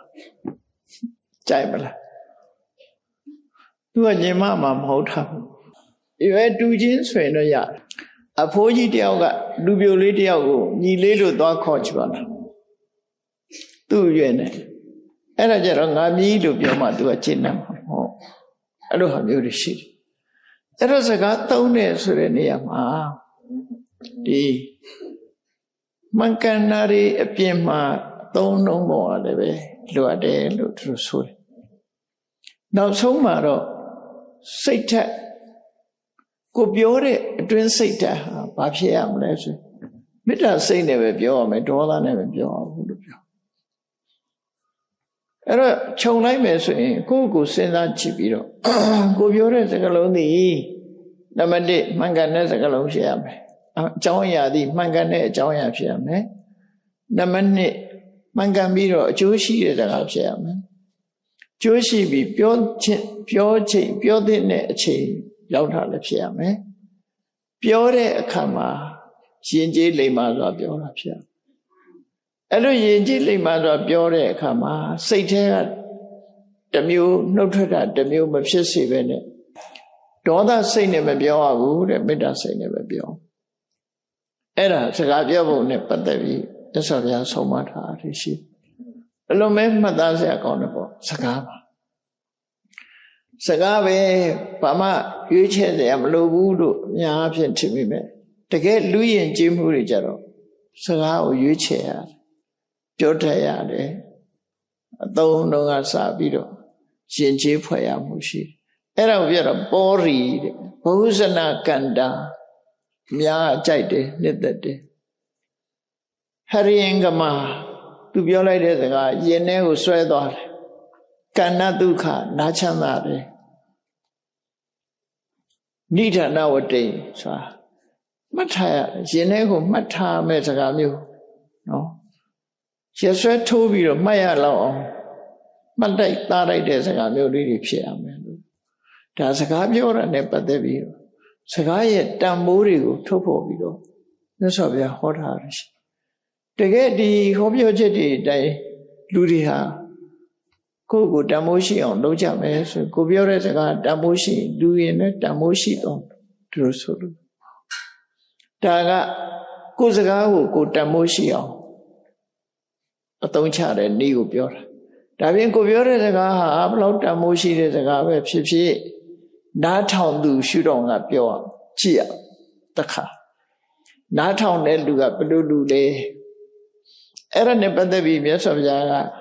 ဒီသုတ်တန်လေးမှာဟောထားတာစကားကောင်းဖြစ်ပေမဲ့လို့နားထောင်သူကလက်ခံမှနားထောင်သူကကျင့်နှံ့မှစကားကောင်းဖြစ်တယ်ဒါလေးကလည်းတစ်ခုပဲကိုယ်စကားရဲ့အောင်မြင်မှုမအောင်မြင်မှုကိုဆိုလို့ပေါ့ဒီအသေးပဲကတော့နော်သုတ်တန်ရဲ့နာမည်ကဒုက္ခထာတဲ့သုတ်နာမည်ဒုက္ခထာဆိုတာစကားကောင်းမဖြစ်ဘူးလို့ဒီလိုပြောတယ်ကိုပြောတဲ့စကားဒီဘလောက်ပဲကောင်းကောင်းစကားကောင်းမဖြစ်ဘူးဒါဖြင့်နားထောင်သူကဘယ်သူမို့လဲကိုပြောတဲ့စကားကိုနားထောင်တဲ့လူကကိုပြောတဲ့အကြောင်းအရာနဲ့အံဝင်ခွင်ကြမဖြစ်လို့ရှိရင်စကားကောင်းမဖြစ်ဘူးအယသမားသွားပြီးတော့ဘုရားစကားတရားစကားသွားပြောပဲရနော်ဖဲဝိုင်းမှာသွားပြီးတော့ဣတိပိတော်ယုံနေလို့ပဲရ သူ့နေရာနဲ့သူလို့ဆိုလို့တယ်ကြိုက်မကြိုက်တဲ့ဟာကြိုက်တဲ့ဟာဝါသေးတယ်အဲ့ဒီမှာအချက်နှစ်ချက်ကိုပြထားစကားကောင်းမဖြစ်ဘူးဆိုတာဘာကြောင့်မဖြစ်တယ်လဲဆိုရင်နားထောင်သူကမကြိုက်ရင်စကားကောင်းမဖြစ်ဘူးတဲ့နားထောင်သူကကိုပြောတဲ့စကားတွေဘလောက်ကောင်းကောင်းနားထောင်သူကမကြိုက်ဘူးဆိုရင်စကားကောင်းဖြစ်ဘူးနောက်တစ်ခါနားထောင်သူကကျေနပ်အားရမှုမဖြစ်တဲ့စကားမျိုးဟာစကားကောင်းမဖြစ်ဘူးအဓိကကတော့နားထောင်သူမကြိုက်ဘူးဆိုရင်စကားကောင်းမဖြစ်ဘူးအဲ့တော့နားထောင်သူမကြိုက်တာဘာကြောင့်မကြိုက်တာတော့ဆိုလို့ရှိရင်သူ့ရဲ့ဘဝအခြေအနေနဲ့ဆန့်ကျင်နေရင်သူမကြိုက်ဘူးဒီလိုဆိုလို့တယ်အဲ့ဒါနဲ့ပတ်သက်ပြီးတော့ဝိတ္တဝဏမင်းကြီးကမြတ်စွာဘုရားကိုလျှောက်တဲ့စကားရှိတယ်အာတနာတိယတုတ်ကိုဝိတ္တဝဏမင်းကြီးကသူတို့ဘလူတွေလူလောကလူတွေနဲ့ဆက်ဆက်ပြီးတော့နေတယ်ဘလူတရေတွေကိုအုပ်ထိန်းနဲ့အုပ်ချုပ်တဲ့ဘုရင်ကြီးပေါ့ဝိတ္တဝဏမင်းဆိုနမင်းကြီး၄ပါးထဲမှာပါတယ်စတုမဟာရစ်ဆိုတဲ့ပုံကနမင်းကြီး၄ပါးထဲမှာပါတယ်သူကယက္ခဆိုတဲ့အကောင်စိတ်ချမ်းကိုချမ်းနေအဲ့ဒီကောင်တွေကိုအုပ်ချုပ်ရအုပ်ချုပ်တယ်ဆိုတာသူကဘုရင်ပေါ့ဒါပေမဲ့သူစကားနားမထောင်တဲ့လူတွေအများကြီးပဲလူပြည်မှာလည်းပဲအုပ်ချုပ်တဲ့မင်းရဲ့စကားနားမထောင်တဲ့လူတွေရှိတာပဲလေပုံကန်းနေတဲ့လူတွေရှိတာအဲသူတို့ခေတ်မှာလည်းရှိတယ်သူတို့နေမှာလည်းရှိတယ်အဲသူကမြတ်စွာဘုရားကိုလျှောက်တာရှင်ဘုရားတဲ့ဒီယက္ခဆိုတဲ့ဘလူတရေတွေဟာတဲ့မြတ်စွာဘုရားကိုမကြည်ညိုတဲ့တရားကိုမကြည်ညိုတဲ့သံဃာကိုမကြည်ညိုတဲ့လူတွေကများတယ်တဲ့ကြည်ညိုတဲ့အကောင်ကနည်းတယ်မကြည်ညိုတဲ့ကောင်ဆေးရိုက်ဆိုးတယ်တဲ့ဒီကောင်ဘာကြောင့်မကြည်ညိုတာတော့ဆိုမြတ်စွာဘုရားကသူများတဲ့မတတ်ရဘူးသူများအောင်ဆိုမခိုးရဘူးသူတော်ဘာသာမရမပြစ်မှားရဘူးအရက်သေးစားမတောက်ရဘူးလိမ္မေပြောဒီကောင်တွေဒါတွေအကုန်လှုပ်တာအဲ့တော့သူတို့စီရိုက်နဲ့သူတို့အကြိုက်နဲ့မြတ်စွာဘုရားဟောတာတွေကကလန့်ဖြစ်ဒါကြောင့်မြတ်စွာဘုရားစကားကိုမကြည်ညိုတဲ့ပုဂ္ဂိုလ်တွေများတယ်အဲ့ဒီမကြည်ညိုလို့မြတ်စွာဘုရားရဲ့တပည့်ပရိသတ်တွေကိုဒုက္ခပေးဖို့ချောင်းမြောင်းနေပြီဆိုရင်တဲ့ဟောဒီအတ္တနာရိယတုတ်ပြိအတ္တနာရိယပြိကိုရွတ်လိုက်လို့ရှိရင်သက်ဆိုင်ရာသူ့ကိုအေးအေးယူလိုက်မယ်မြတ်စွာဘုရားလျှောက်တဲ့ထဲမှာပါတယ်နော်အတ္တနာရိယတုတ်ဆိုတာပြေကြီး7တုတ်ထဲအချင်းချုပ်လေးလောက်ထားတဲ့တုတ်တာဟိုမူရင်းတုတ်ကြီးကြတော့ထီးရချဲတယ်သူပုံနကတိုက်ထားတာတို့အလာဝကတိုက်ထားတဲ့အိမ်တွေတို့ဘာလို့ဆိုအဲ့ဒီအတ္တနာရိယတုတ်ကိုရွတ်မှရစကိုင်းတောင်မှတခါတော့ဘုန်းကြီးကျောင်းတစ်ကျောင်းတလလောက်ကြားတဲ့ပုံနကတိုက်ထားတယ်လို့ပြောပုံနကတိုက်ထားတယ်ဆိုတာအဲ့ကျောင်းမှာရှိတဲ့ဓာတ်ဘူးတွေပကံတွေပစ္စည်းတွေလူရှိမှတွေပဲသူလွင့်ပြန်လာပြီးတော့လှေကားကြတော့အကုန်ချခွဲဖြစ်တယ်ရှိသေးရပဲပကံတွေအကုန်ခွဲလူလည်းမမြင်အောင်ကျောင်းရှိတဲ့ပကံတွေကုန်ရောလို့ပြောတယ်အဲ့ဖို့ရေဟိုးစင်ကြီးတွေကလှုပ်နေတယ်အခုခေတ်မှာလည်းခဲတွေနဲ့ထုတာအဲ့တော့ဘယောဂဆရာပင့်သွားရင်ဘယ်ထုလိုက်မှမသိဘူးခဲကဝှီကနေဆိုမလာရဲတော့ပြပြောက်ဘယောဂဆရာလည်းကြောက်သွားအဲ့ဒါလို့လာချီကြအောင်ဖြစ်တာအဲ့ဒီဆရာတော်ကြီးကသူကအတ္တနာရိယတုတ်သူရွတ်လိုက်မှပျောက်သွားတယ်တဲ့တဖြည်းဗမာပြည်မှာလည်းဟိုနာကြားဒီနာကြားတွေရှိတယ်နော်ခဲနဲ့ထုတယ်ခဲတွေကြနေတယ်ကြားဖို့ရလိမ့်မယ်မကြုံဘူးတောင်ကြားဖို့မှာပေါ့နော်အဲ့ဒီလိုဟာမျိုးတွေကလောကကြီးမှာရှိတတ်တယ်အဲ့ဒီလိုစိတ်ချမ်းကိုယ်ချမ်းနဲ့သရဝအချမ်းနေရှိလာတဲ့အခါမှာဒီအတ္တနာရိယတုတ်ကိုဆိုလိုရင်းကတော့ကောင်းတာလှုပ်တိုင်းလူကကြိုက်မယ်လို့တော့မတွက်လိမ့်နဲ့ကောင်းတာလှုပ်တိုင်းမကြိုက်လေမတွက်လိမ့်နဲ့အဲ့တော့ကြိုက်မကြိုက်ဆိုတာဟာကောင်းမကောင်းတဲ့တခါတည်းမဆိုင်ဘူးဒါကြောင့်မို့ ကိုပြောတဲ့စကားဟာဘလောက်ကောင်းကောင်းကိုထောက်ခံခြင်းမှာထောက်ခံမယ်စကားကောင်းဆိုတာလူကြည့်ပြောရမယ်ဆိုတဲ့အဓိပ္ပာယ်မျိုးဆိုလိုတယ်ဒီသုတ္တကဲမြတ်စွာဘုရားဟောပုံလေးကိုကြည့်မြတ်စွာဘုရားကပိဿနံဘိက္ခဝေပုဂ္ဂလာနံကထာဒုက္ခထာပုဂ္ဂလံပုဂ္ဂလံပုဂ္ဂလိဥပါဒာယပုဂ္ဂလိပုဂ္ဂလံဥပါဒာယပိဿနံဘိက္ခဝေပုဂ္ဂလံယဟန်တို့ဒီပုဂ္ဂိုလ်9ယောက်ကိုနော်ပြောတဲ့စကားဟာတဲ့ပုဂ္ဂိုလ်အလိုက်ကိုကြည့်ပြီးတော့အဲ့ဒီပြောတဲ့စကားဟာစကားကောင်းမဖြစ်ဘူးတဲ့ကောင်းတဲ့စကားပဲဖြစ်ပေမဲ့လို့သူတို့မကြိုက်သည့်အတွက်ကြောင့်စကားကောင်းမဖြစ်လာဘူးတဲ့ဒါဖြင့်ဘယ်ပုဂ္ဂိုလ်တွေတုံးလို့ဆိုတဲ့အခါမှာဘယ်ပုဂ္ဂိုလ်နဲ့ဘယ်စကားမျိုးတုံးဆိုတာ9ခုမြတ်စွာဘုရားဒီနေရာမှာထုတ်ပြထားနံပါတ်1ကအတ္တတ္တတတ္ထာကထာဒုက္ခထာ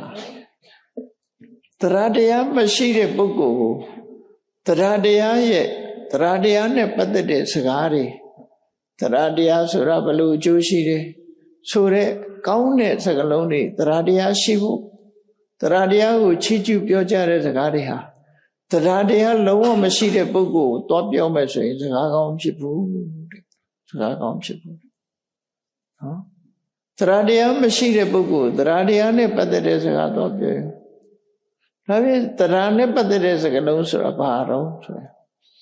ရင်တရားတရားဆိုတာယရဏသုံးပါးကိုကြည်ညိုတာ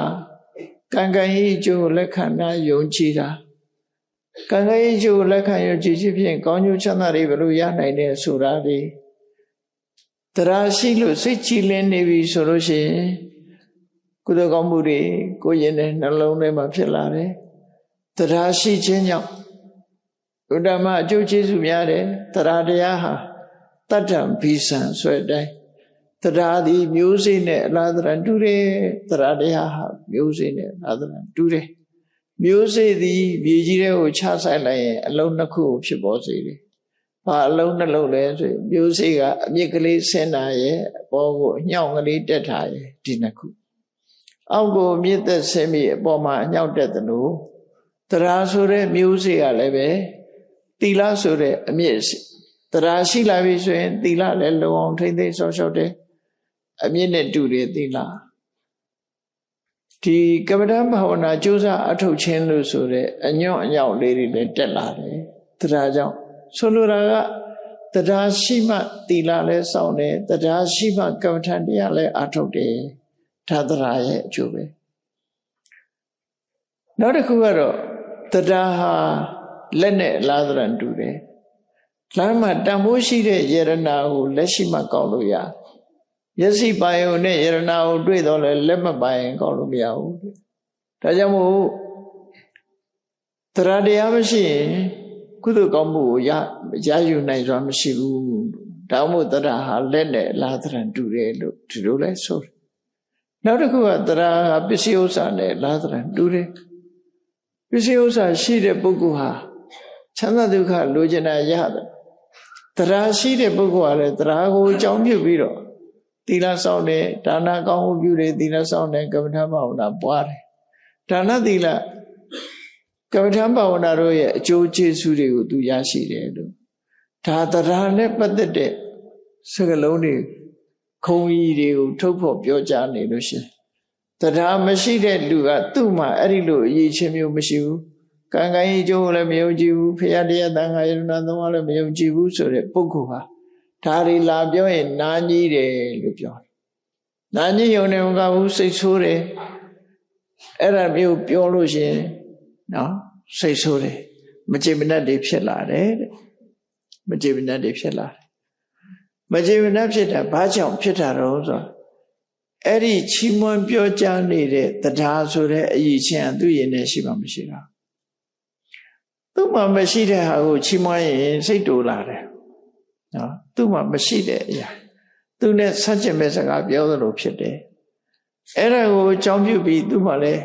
ဒီစကားကြားရသည့်အတွက်ကြောင့်စိတ်နှလုံးအေးချမ်းကြည်နူးမှုဆိုတာလည်းဝေလာဝေးမဖြစ်ဘူးတဲ့ဒါကြောင့်မို့တရားတရားမရှိတဲ့ပုဂ္ဂိုလ်ကိုပြောတဲ့တရားရဲ့အကြောင်းစကားဟာအကောင်းမဖြစ်ပါဘူးဒါဖြင့်ဒီနားထောင်သူကိုကြည့်ပြီးတော့ဒါမကောင်းအကောင်းမဖြစ်တာလို့ဆိုလို့အကောင်းမဖြစ်ဘူးဆိုတာစကားကမကောင်းတာမဟုတ်ဘူးစကားကောင်းတော့လည်းပဲအကောင်းမဖြစ်လာဘူးလို့ဆိုလို့ပေါ့နော်လောက်ကောင်းကောင်းအကောင်းဖြစ်ချင်မှဖြစ်တယ်အဲ့ဒါရဲ့ဆန့်ကျင်ပဲမြတ်စွာဘုရားပြောတဲ့အခါကျတော့တရားတရားအကြောင်းကိုချီးမွမ်းပြောကြလို့ပြောကြတဲ့စကားဟာနားထောင်သူကိုယ်တိုင်ကိုကတရားရှိတယ်စိတ်ဝင်စားတယ်ကုသိုလ်ကောင်းမှုပေါ်မှာစိတ်ဝင်စားတယ်ကောင်းတာတွေလုပ်ချင်တဲ့စိတ်ကြည်နူးတယ်သူ့ရင်ထဲမှာတရားအပြည့်ရှိတယ်ဆိုတဲ့ပုဂ္ဂိုလ်တရားတရားပြောဟာကျင့်တတ်ကျင့်တတ်ဘာကြောင့်ကျင့်တတ်တာတော့ဆိုသူ့ရင်ထဲမှာအပြည့်ရှိတာတရားအဲ့ဒါကိုချီးမွမ်းရင်ကျင့်တတ်တာပေါ့လူဆိုတာကိုယ့်ရင်ထဲမှာရှိတဲ့ကိုချီးမွမ်းပြောကြမယ်ဆိုရင်ကျင့်တတ်တာဒါသဘာဝပဲပေါ့နော်ကိုယ့်ရင်ထဲမှာမရှိကိုယ်မှမရှိတဲ့ဂုဏ်တစ်ခုဥပမာပဲဆိုတော့ခေတ်လိုက်ပြောမယ်ဆိုလို့ရှိရင်ဒီပညာတတ်တွေရဲ့အကြောင်းကိုပြောမယ်ကိုယ်ကပညာမှမတတ်ဘူးဆိုရင်နားငြိမ်းမှာပေါ့ဒါပေါ့နော်ပညာအကြောင်းပြောရင်ကျင့်တတ်မှာပေါ့အဲ့ဒါလိုပဲကိုယ်မရှိတဲ့အရေးချင်းတစ်ခုကိုလာပြောရင်ကြိုက်မှာမဟုတ်ဘူးကိုယ်ရှိချင်းရှိတယ်ပြောရင်စကားကောင်းဖြစ်တယ်တဲ့ဒါကြောင့်နားထောင်သူအလိုက်တရားမရှိတဲ့ပုဂ္ဂိုလ်တရားအကြောင်းပြောရင်စကားကောင်းမဖြစ်ဘူးသို့သောတရားရှိတဲ့လူကိုတရားအကြောင်းပြောမှဆိုရင်တော့စကားကောင်းဖြစ်တယ်လို့ဒီလိုမှတ်ရဒါပုဂ္ဂိုလ်လိုက်ကိုပြောတာကဲနောက်တစ်ခုကတော့ဘာလို့ဆိုသီလကထာကိုချင်းတရားနဲ့ပတ်သက်ပြီးပြောတာကိုချင်းတရားပြည့်ပြားနေတဲ့ပုဂ္ဂိုလ်ရဲ့ရှေ့မှာသီလကောင်းကြောင်းကိုချင်းတရားကောင်းကြောင်းသွားပြောရင်နားခါတယ်မကြိုက်ဘူးသူရှိမပြောနဲ့ဒါတွေမယုံကြည်ဘူးလို့လည်းပြောခြင်းပြောမယ်ဘာလို့ဆိုတော့သူ့မှာသီလမရှိဘူးသီလမရှိသည့်အတွက်ကြောင့်သီလနဲ့ပတ်သက်တဲ့စကားတစ်ခုသည်သူ့အတွက်မှာစကားကောင်းမဖြစ်ဘူးတဲ့ကိုချင်းသီလကောင်းတဲ့ပုဂ္ဂိုလ်သီလအကြောင်းပြောမယ်ဆိုရင်နားထောင်လို့ကိုမဝဘူးနားထောင်လို့မဝဘာလို့ဆိုတော့သူ့မှာရင်ထဲမှာကိုချင်းသီလတွေအပြည့်အဝရှိတယ်ကိုချင်းသီလဆိုတာဟာဒီဥဒ္ဓမအရေးကြီးတဲ့လူတိုင်းမှာကိုချင်းသီလဆိုကိုချင်းသီလဆိုတာလူစီကံပဲလူစီကံဆိုတာကာယကံမှုနဲ့ဝစီကံမှုဒီနှစ်ခုထိတယ်ပြောပြီးဆိုရင်စီကံနဲ့ပြောတယ်လုပ်ပြီးဆိုရင်လည်းစီကံနဲ့လုပ်တယ်တော့မကောင်းတဲ့အလုပ်တွေကိုရှောင်တယ်မကောင်းတဲ့စကားတွေကိုမပြောဘူးဆိုပါစို့နှုတ်ကိုစီကံစောင့်တယ်ဆိုတာဘာပြောတာတော့ဆိုရင်တိတ်မပြောဘူးမနာပဲပြောတယ်တယောက်နဲ့တယောက်မတည့်အောင်ဂုံးမတိုက်ဘူးညီညွတ်အောင်ပဲပြောတယ်စိတ်တိုင်းထွာတဲ့စကားမျိုးတွေမပြောဘူးရှင်ကျေးသိမ်မွေးစွာပဲပြောတယ်အကျိုးမရှိတဲ့စကားတွေမပြောဘူးအကျိုးရှိတာပဲပြောတယ်ဆိုဟောအဲ့ဒီပုဂ္ဂိုလ်ကဒါနှုတ်တဲ့ပတ်သက်တဲ့စောင့်စည်းမှုတွေကိုသူစောင့်စည်းတာလို့ခေါ်တယ်ကိုကာယကံမြောက်စောင့်စည်းတာတွေကြတော့ဘာတော့သူများတဲ့ကိုတတ်ထမလုပ်ဘူးရှောင်တယ်သူများအပေါ်မှာအကျဉ်းတရားထားတယ်ဒါတော့အကျဉ်းတရားထားတယ်ကိုယ့်လက်နဲ့တတ်ဟဲ့ဖြတ်ဟဲ့ဒီလိုမလုပ်ဘူးလို့ဆိုလို့တတ်တဲ့ဖြတ်တဲ့ပုဂ္ဂိုလ်မြတ်စွာဘုရားလုံတော်လောဟိတပါဏိရက်ဆက်သူသွေးစွန်းသောလက်ရှိသူဆိုတဲ့စကားလုံးတွေသုံးတာခုခေတ်မှာသုံးတဲ့စကားလုံးမဟုတ်ဘူးမြတ်စွာဘုရားလွန်ခဲ့တဲ့2500တုန်းကလေရဲစရဲတပ်ဖြတ်တဲ့ပုဂ္ဂိုလ်ကိုဘယ်လိုသုံးလို့ဆိုရင်လောဟိတပါဏိလောဟိတဆိုတာသွေးပါဏိဆိုတာလက်သူများတဲ့တတ်တဲ့လူကိုလောဟိတပါဏိသွေးစွန်းသောလက်ရှိသူလို့သူပြောအလှဒါနရဲရောလူတတ်တဲ့ပုဂ္ဂိုလ်ကျတော့ပယတပါဏိတယ်စင်ကြယ်သောလက်ရှိသူလို့သူတို့ခေါ်တယ်ဒါအင်္ဂလိပ်လိုလည်းပဲသူများကိုကူညီတတ်တဲ့ပုဂ္ဂိုလ်တွေကို helping hand လို့ပြောတာ helping hand ကူညီတဲ့လက်ရှိတယ်ဆိုတာသူများကိုကူညီတတ်တဲ့ပုဂ္ဂိုလ်တွေကိုလို့ပြောကောင်းတဲ့ဟာအဲ့လိုဒီလူရဲ့အရေးချင်းတွေဟာတုံးနဲ့တူပွေပြချမ်းသာမှုရှိကြတယ်ပေါ့နော် အဲ့တော့ကိုချင်းတရားကောင်းလာပြီဆိုတဲ့ပုဂ္ဂိုလ်တွေဟာဒီနှုတ်ကလည်းပဲမကောင်းတာကိုထိသိဆောက်ရှောက်တယ်သူများပစ္စည်းဥစ္စာကိုမခိုးဘူးရိုးသားတယ်ဖြောင့်မတ်တယ်နော်သူများမပေးတဲ့ပစ္စည်းကိုလုံးဝမမဲ့မောမောရလို့စိတ်မရှိဘူးဆိုတဲ့ပုဂ္ဂိုလ်တွေကိုချင်းတရားနဲ့ပတ်သက်တဲ့ထိမ့်သိမ့်မှုတစ်ခုရှိတယ်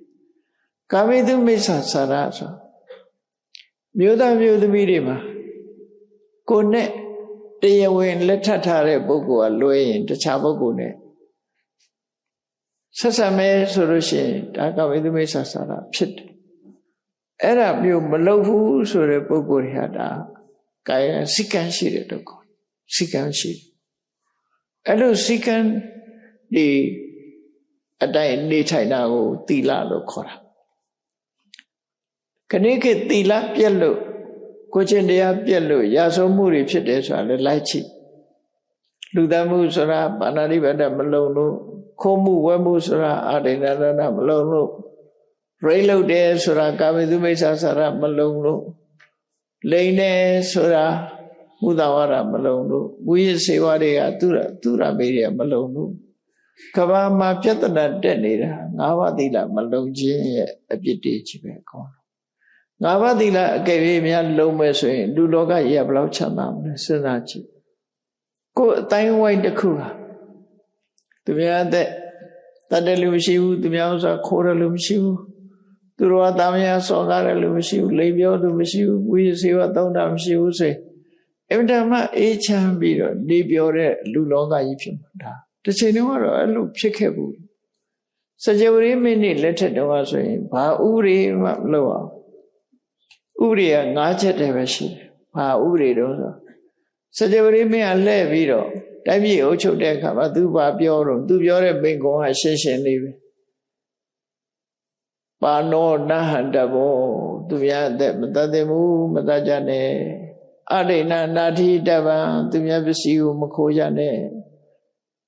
လူယူကြနဲ့ကာမိတုမိစ္ဆာစာရဏစရိတဗံကာမဂုဏ်ကိစ္စတွေပါမမရွေမပြုခြင်းညနဲ့မုသနာပဏိတဗံလိမ်ပြောတဲ့စကားမျိုးလိမ်လိစိပတ်တဲ့စကားမျိုးကိုမပြောကြနဲ့မစ္ဆပန္နနပတ္တဗံမူရတောက်စားမှုကိုမလုပ်ကြနဲ့ဒါပဲဟောဒီ၅ခုနဲ့ဒါသူ့အဆုံးအမနဲ့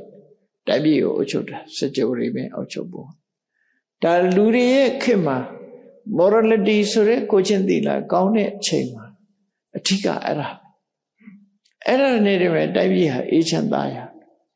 အေးချမ်းသာရလို့ဆိုဘယ်လောက်ထိအောင်အေးချမ်းသာအိမ်နေမှာတကားဖွင့်အိတ်ချနော်တကားဖွင့်အိတ်တကားဖွင့်ထားခဲ့ဘာပစ္စည်းမှမပြောက်ဘူးဘာပစ္စည်းမှမပြောက်ကြောက်ရွံ့စိုးရိမ်မှုတွေလည်းဘာမှမရှိဘူးအေးကိုသားကိုသမီးကိုရှင်မတ်ပေါ်တင်ပြီးချိုပိန်သချင်းနဲ့ပဲသူတို့ဟာကလေးကိုဖျော်ပြပြီးတော့လူတွေဟာတယောက်နဲ့တယောက်လည်းပဲပြုံးပြုံးရွှင်ရွှင်ချစ်ခင်သောမျက်နှာတွေနဲ့ကြည့်ပြီးတော့အေးချမ်းသာရမှုရှိကြတယ်အဲ့ဒါကိုစာပေကျမ်းကမှာဘယ်လိုဆိုမုဒ္ဒမောဒမာနပိယစက္ခုဟိတံပတ္တမာနအားလုံးကပြောနေကြကြောက်เสียတခုမှမရှိပိယစက္ခုဟိတံပတ္တန္တာဆိုချစ်ဖွယ်ဆိုတဝုနဲ့တူကြည့်လိုက်လို့ရှိရင်မေတ္တာမျက်လုံးနဲ့ပဲကြည့်တယ်ဒေါသမျက်လုံးနဲ့မကြည့်ဘူးလို့ဆိုလို့ဟောအဲ့ဒါလို့အနေထားမျိုးထိအောင်ကိုချင်းတရားကောင်းမွန်မှုဖြစ်တယ်ဒါကြောင့်သီလကထာသီလရှိတဲ့ပုဂ္ဂိုလ်ပြောမယ်ဆိုရင်တော့စကားကောင်းဖြစ်တယ်သို့တော့ကိုချင်းသီလမကောင်းတဲ့ပုဂ္ဂိုလ်ကိုချင်းသီလတော့အကြောင်းပြောလို့ရှိရင်စိတ်ဆိုးတယ်စိတ်ဆိုးမယ်ရန်လုံးမယ်ခြေတတ်မှာမဟုတ်ဘူးအဲ့တော့သီလနဲ့ပတ်သက်တဲ့စကားသည်သီလရှိသူအတွက်စကားကောင်းဖြစ်တော့လည်းပဲသီလမရှိတဲ့ပုဂ္ဂိုလ်အတွက်じゃစကားကောင်းမဖြစ်ဘူးတဲ့နားထောင်သူကိုကြည့်ပြီးတော့ပြောတာနောက်စကားတစ်ခုကတော့ဘာတော့ဆိုရင်ဘာဟုတ်သစ္စာကထာနော်ဘာဟုတ်သစ္စာကထာဒီလူတယောက်ဟာဘောဓုတရှိတဲ့ပုဂ္ဂိုလ်ဘောဓုတမရှိတဲ့ပုဂ္ဂိုလ်လူက2မျိုးရှိတယ်အပတုတသမတဘူးလို့လည်းပြောခြင်းပြောပေါ့နော် စာမတတ်ဘူးစာမဖတ်ဘူးကောင်းတဲ့အရာတွေမသိဘူးဘောဓုတ္တဆိုတာစာတတ်တယ်စာအုပ်စာပြန်များဖတ်တယ်အသိပညာတွေရှိတယ်ဆိုတာဘောဓုတ္တခုခေတ်စကားနဲ့ပြောပါဆို educated ဖြစ်တာနဲ့ educated မဖြစ်တာနှစ်ခုပေါ့နော်သူကနှမျိုးရှိတယ်အပတုတ္တဆိုတာစာမတတ်ဘူးစာမဖတ်ဘူးဘောဓုတ္တမရှိဘူးအဲ့ဒီဘောဓုတ္တမရှိတဲ့ပုဂ္ဂိုလ်ပညာရစကားတွေသွားပြောမယ်ဆိုရင်စကားကောင်းမဖြစ်ဘူးတဲ့ဘောဓုတ္တရှိတဲ့ပုဂ္ဂိုလ်မှသူတော်ချင်းချင်းတရင်လွေဆိုစာကြောင်းပေကြောင်းဘောဓုတ္တရှိတဲ့လူမှပြောလို့ရတာဟုတ်တယ်စာဖတ်တဲ့လူချင်းလည်းစာအုပ်အကြောင်းပြောလို့ရတယ်စာမဖတ်တဲ့လူနဲ့သွားပြောရင်စိတ်ဝင်စားမှာမဟုတ်ဘူးဒါကြောင့်မို့ဒီစတတ်ရင်စတတ်သူချင်းချင်းစဖတ်ရင်စဖတ်သူချင်းချင်းဘောဓုတ္တရှိရင်ရှိတဲ့လူချင်းချင်းသာလေကိုပြောတဲ့စကားဟာစကားကောင်းဖြစ်တော်လဲပဲပုဂ္ဂိုလ်ကိုထောက်ဆပြီးတော့ကောင်းတာမကောင်းတာကွဲပြားခြားနားမှုရှိတယ်ဆိုတာမှတ်သားရမှာအဲ့တော့စကားပြောပြီဆိုရင်တော့ educated ဆိုရင် educated ချင်းပဲပြောစာပေဝါဒနာပါရင်စာပေဝါဒနာပါတဲ့လူချင်းပဲပြောစာပေဝါဒနာမပါတဲ့လူတော့ပြောရင်အဲ့ဒါခလန်းတိုက်တာဖြစ်စကားကောင်းမဖြစ်ဘူးလို့ဒီလိုဆိုလို့တယ်နော်နောက်တစ်ခုကတော့ဘာလို့ဆိုရင်မစ္စရိတစာကကထာဒုက္ကထာလူရတန်ရမှာနှမျောတဲ့ပုဂ္ဂိုလ်မစ္စရိလို့ခေါ်တယ်လူတဲ့တန်တဲ့ဝါဒနာပါတဲ့ပုဂ္ဂိုလ်စာကဝတ္တောနှမျောတဲ့ပုဂ္ဂိုလ်ကမစ္စရိအဲ့ဒီနေရာမှာလူမှုတန်မှုနဲ့ပတ်သက်ပြီးတော့ချီးမွမ်းစကားပြောတာကိုစာကကထာလို့ခေါ်တယ်ဘယ်သူအဖြစ်ဘလောက်လှူတာသူအဖြစ်ဘာကုသိုလ်တွေလုပ်တယ်နဲ့ဆိုတာပြောရင်နှမျောတဲ့သွားပြောလို့ရှိရင်ဒါစကားကောင်းမဖြစ်ဘူးတဲ့ဘာလို့လဲဆိုသူကလှူမလှူတာမလှူတဲ့ပုဂ္ဂိုလ်ဆိုရင်သွားပြောစကားကောင်းဖြစ်ဘူးလှူတဲ့ပုဂ္ဂိုလ်ဒါမျိုးသွားပြောရင်နားထောင်လို့အားမရဘူးစိတ်ဝင်စားတယ်ပို့ပြီးတော့အဲ့ဒါကြောင့်မို့ကိုပြောတဲ့စကားသည်စကားကောင်းဖြစ်တော်လဲပဲဒီနားထောင်သူကိုကြည့်ပြီးတော့ပဲပြောမှစကားကောင်းဖြစ်တယ်ကိုယ်နဲ့လက်လျောတဲ့ပုဂ္ဂိုလ်မဟုတ်ရင်နားထောင်တဲ့ပုဂ္ဂိုလ်လက်လျောသူမဟုတ်ဘူးဆိုလို့ရှိရင်ကိုပြောတဲ့စကားဟာစကားကောင်းမဖြစ်ဘူးလို့ဒီလိုမှတ်ရနောက်တစ်ခုကဘာလို့ဆိုလို့ရှိရင်ထုပညာတပညာကထာနဲ့ပညာဝတ္တောပညာကထာကိုပြောတာတော့အသိပညာနဲ့ပတ်သက်တဲ့စကားအလေးနဲ့ထားပြီးတော့လူတွေရဲ့အသိပညာနဲ့ပတ်သက်ပြီးတန်ဖိုးထားပြီးစကားပြောကြတယ်အဲ့ဒါလို့တန်ဖိုးထားပြီးတော့စကားပြောကြတဲ့အခါမှာနားထောင်တဲ့ပုဂ္ဂိုလ်ကအသိပညာလုံးဝမရှိတဲ့ပုဂ္ဂိုလ်ဖြစ်နေမယ်ဆိုရင်ပညာရေးနဲ့ပတ်သက်တဲ့စကားဟာတန်ဖိုးမဲ့သွားတယ်ဘာလို့လို့ဆိုရင် तू ကအသိပညာမှမရှိတော့အသိပညာမရှိတဲ့ပုဂ္ဂိုလ်သွားပြီးတော့ပညာနဲ့ပတ်သက်တဲ့စကားတွေသွားပြောလို့ရှိရင်စကားကောင်းမဖြစ်ဘူးတဲ့ဒါဖြင့်ပဲပုဂ္ဂိုလ်မျိုးပြောမှတော့ဆိုပညာရှိခြင်းဆွေးနွေးမှဟုတ်လားအသိပညာရှိတဲ့လူချင်းဘောဓုတ္တရှိတဲ့လူချင်းဆွေးနွေးသလိုအသိပညာရှိတဲ့ပုဂ္ဂိုလ်ချင်းဆွေးနွေးမယ်ဆိုရင်အဲ့ဒီစကားဟာစကားကောင်းဖြစ်တယ်ဒီသုတ္တံမှာမြတ်စွာဘုရားပုဂ္ဂိုလ်ကိုအကြောင်းပြုပြီးတော့စကားကောင်းမကောင်းကိုခွဲခြားပြီးတော့ပြတယ်တကယ်ကတော့ဒီသုတ္တံမှာဟောထားတဲ့စကားဆိုတာတွေဟာကြည့်လိုက်မယ်ဆိုရင်အကောင်းနေချီပဲဘာတွေတုံးဆိုလို့ရှိရင်စကားဒီသုတ္တံမှာပြထားတာ၅မျိုးကတတ္ထာကထာတဲ့တရားတရားနဲ့ပတ်သက်တဲ့စကားတဲ့နော်သီလကထာကိုချင်းတရားနဲ့ပတ်သက်တဲ့စကားဘာဟုတ်သစ္စာကထာသာဓပေဒဘောဓုတရှိမှုနဲ့ပတ်သက်တဲ့စကားစာကကထာစွန့်ကြဲလှူဒန်းမှုနဲ့ပတ်သက်တဲ့စကားပညာကထာအသိပညာနဲ့ပတ်သက်တဲ့စကားဆိုအကြောင်းအရာပိုင်းကဘာမှပြောစရာအဖြစ်မရှိဘူးသို့တော့နားထောင်တဲ့ပုဂ္ဂိုလ်နဲ့လက်လျောညီတွေမဖြစ်ဘူးဆိုရင်ကိုပြောတဲ့စကားဟာထောင်တန်တဲ့စကားဖြစ်တော့လေရေသွားလို့ရှိရင်တမှုမဲ့တယ်ဆိုတာလိုပဲကိုပြောတဲ့စကားတစ်ခုဟာတမှုမဲ့သွားတယ် ဘလောက်ပဲစကားကောင်းကောင်းတန်ဖို့မဲ့တတ်တယ်ဒါကထိသုတ်တံမှာဒီလိုဆိုလို့ရင်းမယ်အဲ့တော့မြတ်စွာဘုရားဟောထားတဲ့ထဲပဲဒီစကားဟာဘလောက်ကောင်းကောင်းဒီအကောင်းဆုံးခွဲခြားပြထားတဲ့ဆုံးမသွန်သင်မှုစကားတွေဟာတဲ့လိုက်နာကျင့်သုံးတဲ့ပုဂ္ဂိုလ်လိုက်နာကျင့်သုံးမှုဆိုတာဘာတော့ရှောင်ရမယ်ဆိုရင်ရှောင်တယ်လုပ်ရမယ်ဆိုရင်လုပ်တယ်အဲ့ဒါလိုက်နာခြင်းလို့ခေါ်တယ်ရှောင်ရံနဲ့ဆောင်ရံဒီနှစ်ခုကိုပဲအဆုံးမစကားဆိုတာဘာမလုပ်ရဘူးဘာလုပ်ရမယ်မလုပ်တဲ့နာတွေရှောင်ရမယ်လုပ်တဲ့နာလုပ်ရမယ်ဒီနှစ်ခုဟာအဓိကအဲ့လိုဟောတဲ့ထဲမှာရှောင်ရမှနဲ့ဆောင်ရမှဟောပြောပြီးခွဲခြားဆုံးမထားတဲ့တရားစကားတွေကိုလိုက်နာကျင့်သုံးမှုပြုသူနဲ့မပြုသူနှမျိုးကွဲပြားခြားနာတယ်တဲ့အေးဆိုတော့တရားပွဲလုပ်တယ်ဆိုတာလေတူတူပဲထို့တူပဲမြတ်စွာဘုရားရဲ့အဆုံးအမစကားတော်တွေကိုသိရှိနားလည်အောင်နာယူကြတယ်မှတ်သားကြရတယ်သို့သောစကားကိုစကားအရာမှာပဲသိမ့်ထားပြီးရှေ့ကိုတိုးတက်ပြီးရှောင်ရံကိုမရှောင်ဘူးဆောင်းတာကိုမဆောင်းဘူးဆိုလို့ရှိရင်ဒီဟာဘာနဲ့ဥပမာတူတော့ဆိုလို့ရှိရင်နော်ပန်းလေးတစ်ပွင့်ဟာအပွင့်လေးကတော့လှတယ်ပန်းလေးကလှတယ်အဆင်းရောင်လေးရှိတယ်ဒါပေမဲ့အနံ့ကြတော့မရှိဘူးအဲ့ဒီပန်းမျိုးကိုပန်ရတဲ့ပုဂ္ဂိုလ်တယောက်ဟာမျက်စိပတာရတော့ဖြစ်တယ်ခန္ဓာကိုယ်မွေးကြိုင်မှုဆိုတော့မရဘူးအဲ့ဒီ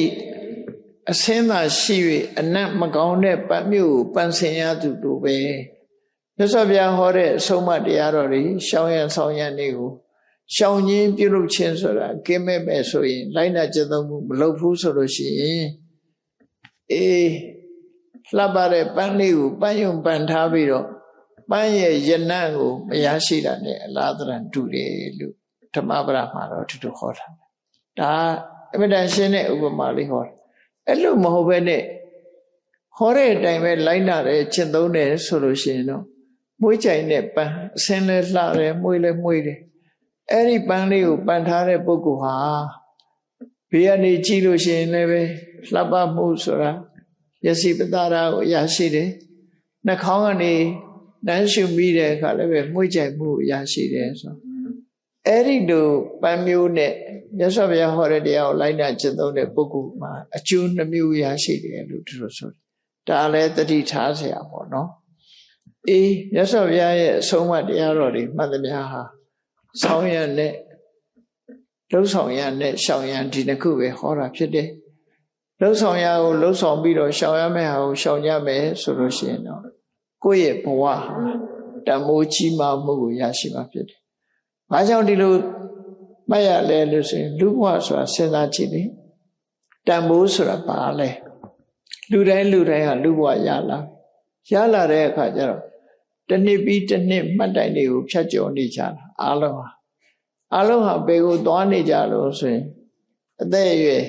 ကိန်းကနန်းတွေတိုးပြီးတော့သွားနေကြတာဖြစ်တယ်ပေါ့နော်။အိုတဲ့ဘက်ကိုသွားနေကြတယ်ကြီးလာတဲ့ဘက်ကိုသွားလာကြတယ်။အဲ့တော့ကိုရထားတဲ့ခန္ဓာကိုယ်ဟာသေချာစဉ်းစားကြည့်နော်။မွေးနေ့အမတ်တရလုံးတယ်ဆိုတော့မွေးနေ့ဒီနေ့မွေးနေ့ဆိုလို့ရှိရင်နောက်တရက်ဆိုကြီးသွားပြီ။ဒီလိုလာတာအဲ့တော့လူဟာတနေ့နဲ့တနေ့တစ်နှစ်နဲ့တစ်နှစ်ကိုပြချမ်းသာသွားတယ်။ကိုပြချမ်းသာသွားပုံလေးကလူရဲ့အသက်အရွယ်ကိုပိုင်းခြားထားတဲ့အခါမှာ10နှစ်လောက်ကိုပိုင်းခြားကြည့်ကိုဘဝဟာမွေးလာပြီးတဲ့နောက်10နှစ်အရွယ်ထိအောင်ဟာဒီမန္တထတကလို့ခေါ်တယ်။နုနေသေးတယ်ကာယကကိုကလည်းကိုကာယကလည်းနုနေတယ်စိတ်ဓာတ်ကလည်းနုနေတယ်အရွယ်အဲ့ဒီဟာမန္တထတကလို့ခေါ်တယ်17နှစ်ကနေပြီးအနှစ်20ရောက်တဲ့အခါကျတော့လူဟာအရွယ်ရောက်လာပြီလို့ခေါ်တယ်နော်17နှစ်ကဟိုဘက်ကိုအသက်20ထိအောင်တီနေချာလို့ခေါ်ရင်လည်းခေါ်နော်တီနေချာအဲ့ဒီကျတော့အပျော်အပါတကယ်ချင်းအပေါင်းအသင်းတို့နဲ့ပြောခြင်းပါခြင်းနဲ့အရွယ်ဖြစ်တယ် ဒါကိုခိတ္တတတကလို့ခေါ်တယ်အသက်20စီ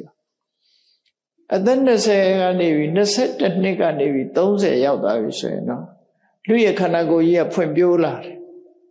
ဒါဒီနေ့တော့ဒီအတွင်းနဲ့ဖွံ့ဖြိုးခြင်းဖွံ့ဖြိုးမှာပေါ့နော်ဖွံ့ဖြိုးလာအဲ့ဒီအချိန်မှာဒါဖွံ့ဖြိုးလာပြီးတော့အတောင်လက်စုံသလိုပဲအသက်21နှစ်ကနေပြီး30ဆိုရင်လူဟာထော်တော့ကြိုင်ကြိုင်ပြည့်ပြည့်စုံစုံနဲ့ကြည်ပြောရှုပြောဖြစ်လာလို့ဝဏ္ဏတတကလို့ခေါ်တယ်အဲ့ဒီအရွယ်မျိုးကိုဒါအကောင်းလေးပဲကိုသွားနေသေးတာ31နှစ်ကနေ40ကျတော့ကိုယ်ကာယမှာအင်အားတွေပြည့်စုံနေလို့ဗလတတကလို့ခေါ်တယ်ခွန်အားရှိတဲ့အရွယ်ပဲဖြစ်တယ်